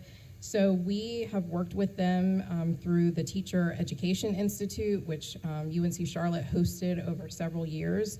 And we've continued that work. That was funded by the Belk Foundation. But in recent years, we've kind of found either grants from the university or our own funding to continue training our mentor teachers. And we focus that training on providing feedback to candidates. Many of them are really strong instructionally, but they're not necessarily always comfortable with providing feedback to a teacher candidate. And then we also trained our mentor teachers on our evaluation instrument, which I'll talk about a little bit later. In addition to that, we've worked on integrated field experiences. So a lot of our candidates in the elementary education and special education, elementary education dual program complete clinicals at Niner University Elementary. And so we partner with them. They also take courses out there, so they're in their courses for a certain amount of time, then they go into the classroom, work with students and teachers, and then come back and take another course. We've also continued that work at other schools in our partner districts. For example, we've worked with Central Cabarrus High School, Hornets Nest Elementary, and several other schools in our districts to support candidates and also teach courses out there. Our interns also complete clinicals or have in the past through Heart Math Tutoring, and they also have a focus on reading support and interventions. We're also currently working on expanding our elementary education placements. Right now, all of our undergraduate candidates complete a year-long internship, so they're placed with the same clinical educator the semester prior to student teaching and then the semester of student teaching. Well, we're actually going to expand that in the fall to 2 year-long internships, so they'll be placed in one school with one teacher for their entire junior year, and then they'll be placed in another school with another teacher their entire senior year. So we're excited about that partnership. We're working with several of our district partners to do this. And then we started about 5 years ago a 3-semester placement for our undergraduate middle grades candidates. So they're placed with 2 teachers because they have a 2 content area concentration. And they work with both teachers over the course of 3 semesters, which culminates in their student teaching experience. And then we're also working on placing our student teaching interns in cohorts. So our elementary education department currently has classes that are scheduled either Monday, Wednesday, Friday, or Tuesday, Thursday. And so what we're working on now is working with school districts to place 5 to 6 interns in one school so that the faculty can go out, they can work with those candidates, the candidates know each other, the clinical educators know each other, we can concentrate professional development to those schools. And we're gonna start that this fall, so we're currently working with Charlotte-Mecklenburg Schools on that placement partnership. And then we've also worked with our school partners to revise the activities that students complete while they're in clinicals prior to student teaching. So we have field placement checklists that our candidates complete, and those checklists have lots of different activities, and our school partners provided us feedback so that our candidates were completing the most meaningful activities in preparation to student teach and become full-time teachers. And then finally on this slide, I do want to talk about a study that we're currently completing. It's a pre-CPAST study, and CPAST is the instrument we use to evaluate our student teaching interns, and it stands for Candidate Pre-Assessment of Student Teaching. And this study is really looking at the training we offer to our mentor teachers, their efficacy in providing feedback and support to their candidates, and how we can refine that work in our college. So the data from this study will be utilized to improve the training of our clinical educators, and then revisions to our student teaching seminar and the course for our teacher candidates. So on the next slide, you'll see our student teaching data for the past 7 semesters. And as Dr. Petty shared previously, our data has been pretty consistent for the past 3 to 4 years. There was that increase in fall 2021 and spring 2022 due to the Praxis Core waiver, and then there was some delayed admissions from previous semesters due to that waiver. And the next slide shows the percentage of UNC Charlotte graduates that are employed in districts, and this is rank ordered by the highest percentage. And this includes all certified staff. So these are teachers, counselors, social workers, school administrators in our school districts. And then the next visual is just a picture of North Carolina that shows that concentration. And the darker the green, the larger the concentration of our candidates working in schools. And again, this is certified staff only. And then we would be remiss if we didn't talk about the concentration of our teacher candidates. So these are the percentages of teachers who graduated from one of our preparation programs and their employment across the date. And these are also rank ordered by school district, the number of candidates in those school districts. And finally, we'll entertain any questions. Thank you, Dr. Perkins Green and Dr. Petty. We have time for a couple questions.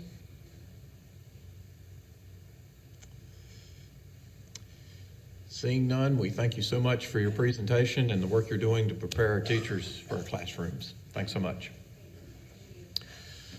So team, we have one item before we break for lunch, and this item actually links our discussion and information we've received on having highly effective principals and teachers in our schools with the school performance. And I'll turn to Drs. Mayer and Smith for this school performance update.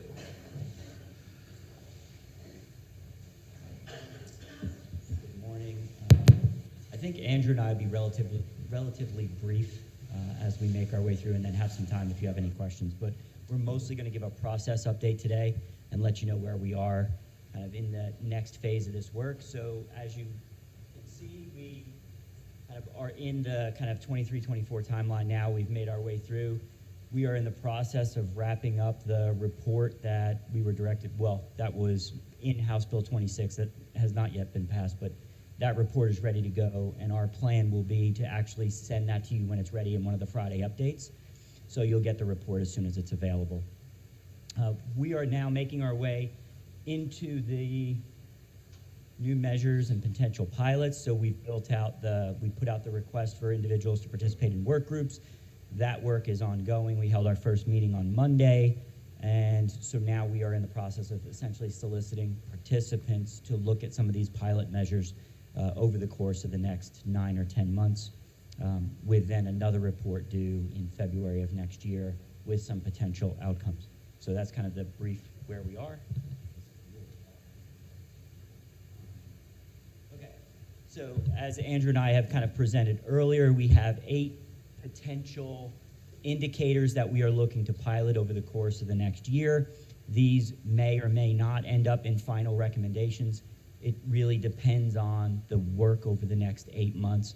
We're looking at not only kind of validity and reliability for each of these indicators, but the business rules. Can we carry it out? Can we carry it out with integrity? And then does it actually matter at the end of the day in terms of evaluating school performance? So we'll talk briefly about each of these once again. Okay, so again, academic indicators and school quality indicators. We start with this idea of the 5-year cohort graduation rate. And so this is one that's going to move relatively quickly because essentially the data is available to us already. Okay? And that's one that's actually going to happen more kind of internal as opposed to external. Improving student group performance, we've talked a lot about this. This is that idea, again, where we think about how are we tracking individual student subgroup performance over time? And are we able to track student growth toward proficiency? So moving away from kind of the old model of growth where we are evaluating schools against all schools in the state, but rather thinking about an individual school and how is that school moving its students towards being more proficient, or to being proficient, I guess, over the course of time. We can then build out longer term metrics that align with our AYP and some other things in accountability. But this actually provides us much better data for districts and schools and principals to actually make decisions about how they want to allocate resources or time, or how they want to assign students to teachers. So a lot of work to be done in that one, and we actually are working with SAS on that as well, so they've agreed to work with us on that. Post-secondary outcomes, again, this is one that we thought, we think is very important, this idea of, are we preparing students for the post-secondary pathway of their choosing, employment, enlistment, enrollment? And so this idea of, are students prepared for that pathway? Are they prepared to be employed in a 2 or 4 year university? Are they prepared to be employed through workforce credentialing and internship experiences and apprenticeships? And are they prepared to be enlisted? So this is going to take a lot of work in terms of not only defining what each of those pathways looks like in terms of how, is it employed or is it employable, right? Because we don't want to hold schools accountable for something that ultimately they can't determine if a kid gets a job, right? But they can determine whether or not that student is prepared for the workforce.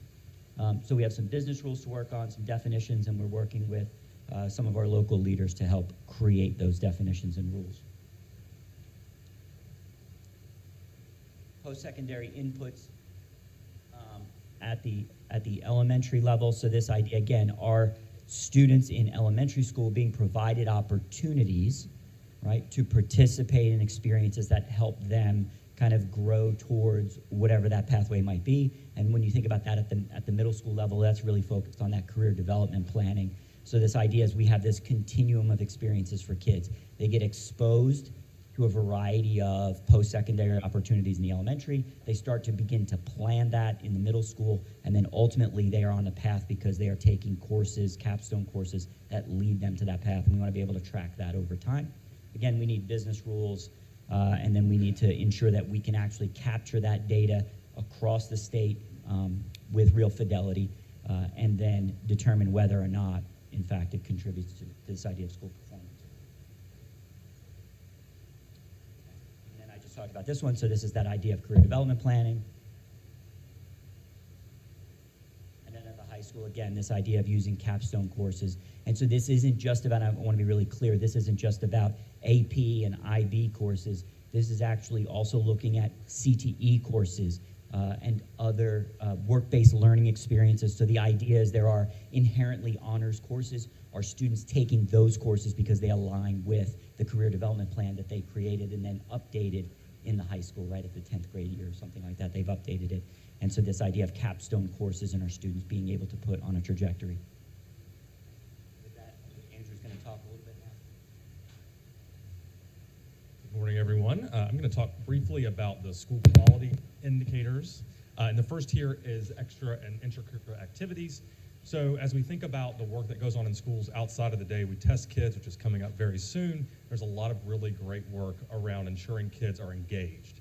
And so this indicator captures all the work that happens outside of that day where we test kids. And so for this one, we obviously don't have data systems yet to capture intra and extracurricular activity. We want to ensure that all kids have opportunities for that. And so we'll be working with district and charter leaders on how we might develop the business rules for that, as well as the processes for collecting data and actually defining what activities might sit in these two categories. The next one, durable skills, and I'm not going to steal all of Christy Van Auken's thunder because she has a presentation after lunch around Portrait of a Graduate, but these are those skills that subset the Portrait of a Graduate, and we're looking at how we might be able to measure those to include them to ensure students are getting access to them through instruction, but are also growing in their durable skills as well. This one, in a minute, I'll show you where it's at in our grand scheme of process, but it is still, it's got a little bit of work to do because the groups that are creating the rubrics for the Portrait of a Graduate skills are still in that process of looking at what a specific competency might look like down in, say, 3rd grade. So we need to have that work first before we can go about measuring it. The next is one we had a lot of conversation about yesterday, and that is chronic absenteeism. You'll see by this slide, there are a lot of words up there and a lot of definitions. It's pretty well defined, and so we want to look at what the implications for putting this in an accountability model might look like. And I know we had discussions about that yesterday. There were questions at this board around what's something that we can do. And so this is an example of how we feel like we can move the needle out in schools, is by putting something like this inside of an accountability model that then requires leaders across the state to begin to push the strategies to meet the objective of, in this case, chronic absenteeism and lowering it. So here there's already a pretty good definition in the North Carolina Administrative Code. We need to work through the business rules with the experts in the fields to talk through scenarios like, for example, if a student has cancer and can't come to class, how does that count in an accountability model? So we need to work through those business rules. And then the next is school climate. And so we've had various conversations around school culture. Yesterday we talked about the teacher working conditions and its role in understanding culture in schools. So this one could look at how we identify what high quality culture looks like in a school and the importance of that. We still have a lot of work to do with this one. I will mention that it's still in one of the very beginning phases as we're working with, specifically working with the Council of Chief State School Officers, which is CCSSO. And they actually are starting a cohort to look at exactly this. And so we have team members who are doing the research on this to make sure we get it right. But there are institutions across the country, including the University of Chicago, who we've spoken with, who can help us think about how to measure something like school climate. So this next slide is the timeline. So this is where we hope to be in a little under a year from now. You'll see starting in this today, we are looking at convening that advisory group. On Monday, we had close to 70 leaders from across the state attend a webinar on the next steps for convening the advisory work groups. We have close to 100 PSUs signed up for this work, and they're going to be looking at 8 of the separate work groups and really diving deep into those indicators. I'm going to show you a little bit of what that's going to look like for them in just a second. But over the next 6 to 7 months, getting us through November, we're going to be looking at those 8 indicators, refining the data collection processes, as well as studying validity and reliability and feasibility. So we're asking a lot here. So this is a lot of new indicators. Is it possible to both do them and measure them in a manner that is effective and still works with accountability? In December of the end of this year, we will be reviewing all of the data that comes out of those working groups to review validity, reliability, feasibility, and also then thinking about the data collection process. We've saved some time there to really think deeply about what we find out. And then in February, we're hoping to propose some new models around what this could look like so that we could then look at the following school year at piloting some of that. So obviously there are implications here for our General Assembly, and so we'd be working through that process, and you guys would certainly have regular updates on where we are with that. The next slide quickly shows you what this looks like for a district leader or team. And so on this slide, you see that we have a meeting scheduled every Tuesday, I believe, from now until October 31st. And this is a placeholder for those 100 PSU leaders where we're going to have various touch points with the committees. So it's not that every leader will be at every meeting every Tuesday from 2 to 4, but it's the space that we hold for us to meet consistently so they can interface in that meeting. In that time, we'll be working, giving them work products, having their feedback on that, and so there will be work in between those meetings as well, and we hope to have those agendas going out about 2 weeks in advance so they know, okay, I need to show up for this meeting, or if I just want to learn about X, Y, or Z topic, I can. With that, we'll be sending out monthly emails to all PSUs, because that was our promise to all leaders across the state, is that this wouldn't just be those who signed up, everybody would have an opportunity to hear what's happening, and then have bi-monthly meetings with everyone to discuss the progress of those groups. And on the next slide is kind of our way of categorizing where these indicators are in the process. And so the indicators that are in that planning phase, those are the ones that are still in the research and ideation phase, still thinking about them. School climate It's a great example of that. So we're looking to research them and create common language. Once we have that, they move into the development stage, and this is where we have some information available. We have a working definition, but we need to then attach the business rules. So how we're actually going to measure that at a very granular level, and we have to have boots on the ground to do that. That's why these committees are so important. Then moves, once you have the business rules, to implementation, and this is where we're going to be defining the data collection processes, as well as doing some small-scale modeling. So the folks who have signed up, for example, intra and extracurricular activities, those folks are going to help us kind of model this to look at the numbers in the schools.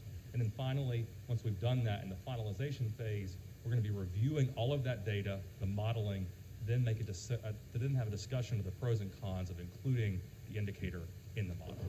So on the final page here, you can see where the indicators sit. Michael kind of alluded to the fact that we have lots of data around the 5-year cohort graduation rate. We have the business rules, so we're ready to kind of model that. So that one's ready to go, and you can see that each one will move its way through those phases over the next 6 to 7 months. So we're really excited about this work. Now's where we've done a lot already, but now's where we start to bring everybody together to the table to get the granular detail. So happy to take any questions. You've seen Andrew and I are pretty regularly talking about this, but I think I would be remiss to not point out that there are a lot of folks working on this, and I want to make sure the board is really aware. The accountability team is putting in a lot of extra time to do this work on top of their regular work in accountability, which is very busy right now. We also have groups inside of DPI who are not part of accountability, who are part of a regular convening meeting. So this really is very much kind of an agency-wide project. So although you just keep seeing the two of us, there are a lot of folks that are really invested in helping us do this. And we are really grateful, too, that we've had such good participation from PSUs across the state to have, 70-plus school leaders join us on a call on Monday, have 100 PSUs talk about participating. So a lot of folks are very interested in this work, and so we're grateful for that. Thank you both. Questions from my colleagues? Dr. Oxendine. Do with the extracurricular involvement of students. So have you given thought to the possibility of schools, let's say small schools, not having those activities available to access? Access is very important. Sure, and so I'll kind of bring you back to, I think, the prior month when we talked a little bit about this. That measure is actually looking at unduplicated headcount of student participation. So it's not about the number of activities that an individual school provides, but whether or not students participate in the activities that are available at that school. And so the idea is that every school has the opportunity to provide something, but not every school has an opportunity to provide hundreds of things. And we don't want to hold you accountable for not having a large number of things, but rather with the activities that you do have, what % of students are actually participating. So is this elementary included? Yes, and it includes before school, during school, after school, weekend. It is all inclusive. It's not like we're trying to be very intentional about not having these disincentives, right, or not favoring certain sizes of schools and schools that are more affluent and things of that nature. It's relevant to the school. Yes. Thank you. Ms. Floyd. I just had a quick question. Is there any spaces where you all have created like I don't know if it's a document or whatever, where I know that you all talked about how everyone is involved. There's a lot of moving parts. Is there any way to, is there something that we can use to follow you along the way? Is there access to something like that? Everything to this point is online. Is it on the OLR site or is it somewhere else now? It's on the OLR webpage, right? And we've kind of documented every step along the way. So you can see any presentation that was made, you can see who participated, right? We've tried to be very, maybe overly transparent with this work as well. Any other questions? Vice Chair Duncan.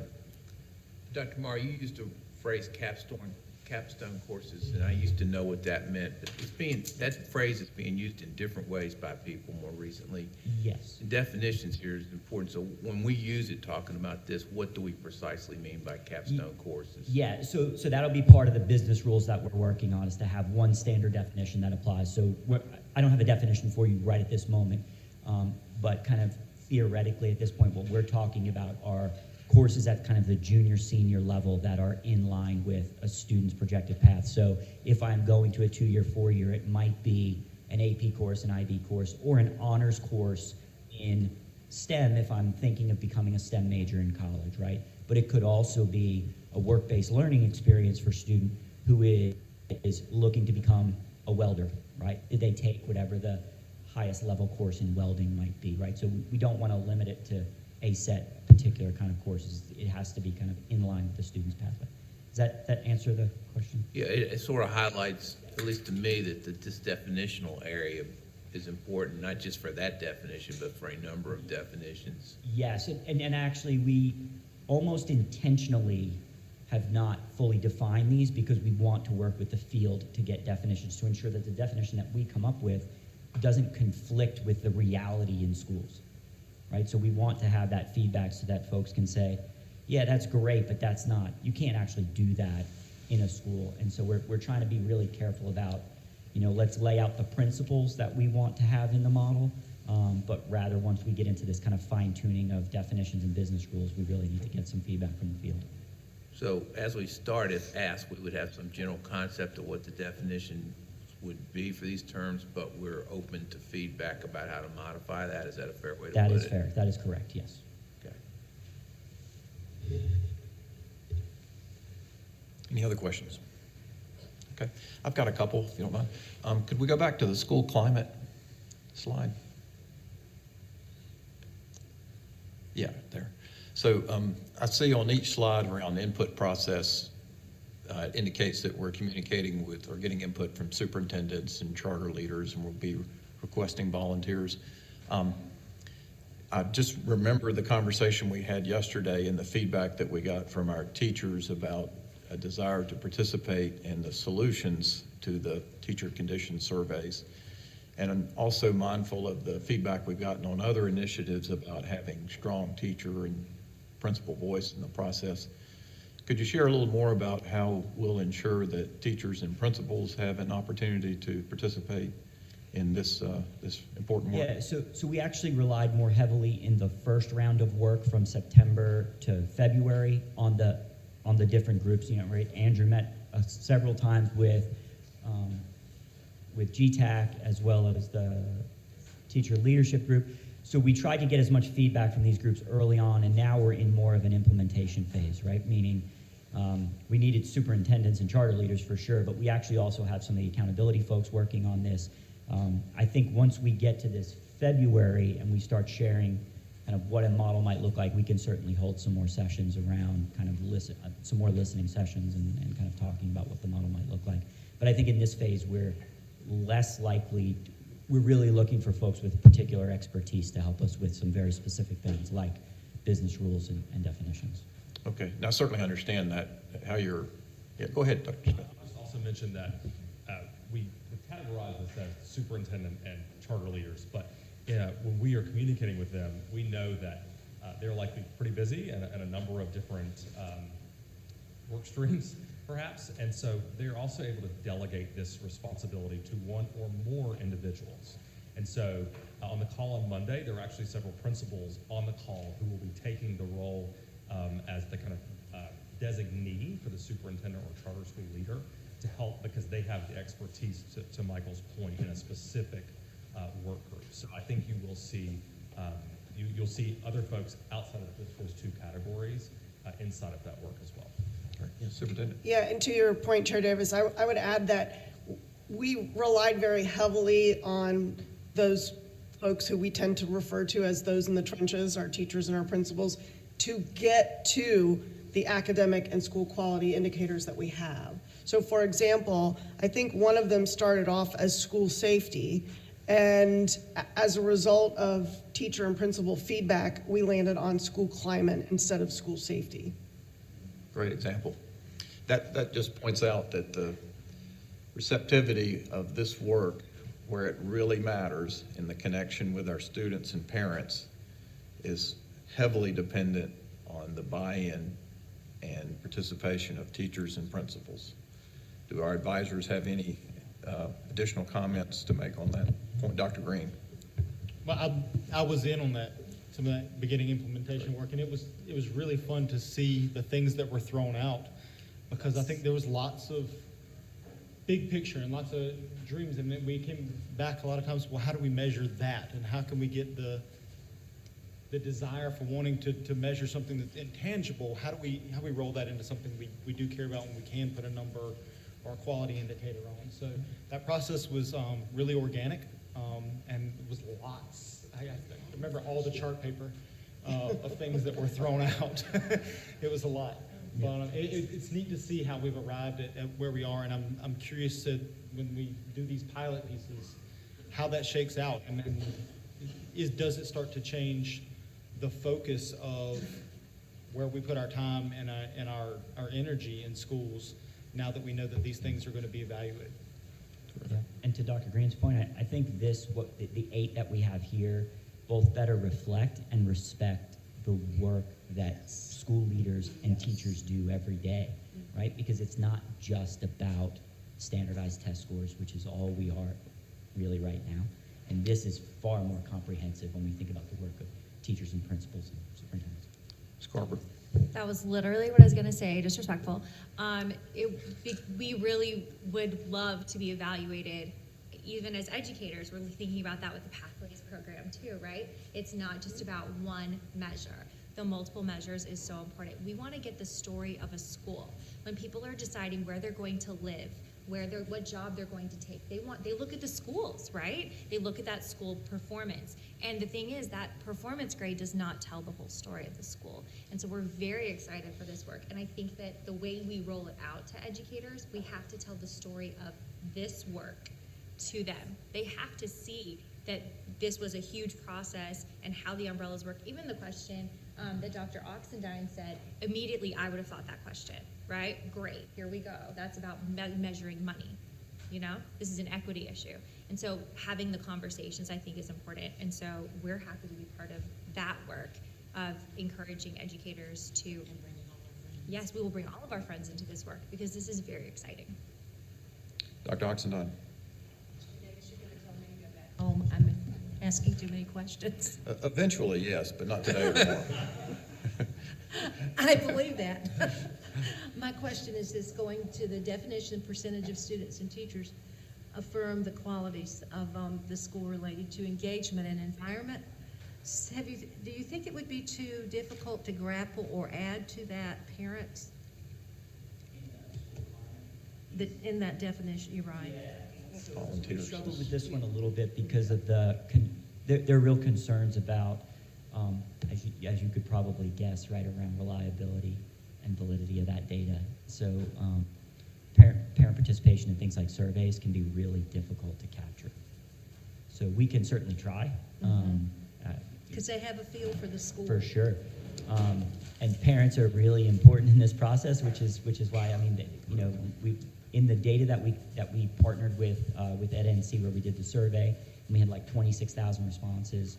A lot of those responses came from parents, and so we want to be sure we are also being attuned to that. And so part of this next phase, the work with CCSSO, there are some other states that are doing this. So we hope to learn from some other states in terms of what they're doing to collect parent voice and figure out how we might do that as well. So, but yes, we will work to try to include parent voice to the degree that we absolutely can. And then one last question. Could we go to the process slide? Yeah, this one. So I can't help but recall a 2015 meeting, not quite the date, but of this board when we were working on our ESSA plan, and we adopted a multiple measures framework or approach or desire. And of course, we ended up with what we have. I only point that out to reinforce this board's longtime support for a multiple measures approach, which this work is incorporating and actually bringing to reality if we can get this to pass. And so based on that, you know, we recognize, as you show in February of '24, that we'll need some support from our partners in the General Assembly. But I'd also like to see on this chart when this body will have an opportunity to endorse and approve this policy step. So do you have a date or time frame in mind when we'll get to do it? Yeah, it would be prior to our report to the General Assembly. Okay, So maybe if you could add that to the slide. We want to make sure that it's clear to the public how much we support this effort. Yeah, so we can add that as a probably well, we'll confirm with Jamie when we would get it over to the GA and then have it the month prior to bring to you all. Yeah, at least. Great. Okay, thank you so much. Appreciate this terrific work. We're now going to break for lunch and we'll reconvene at 12:30.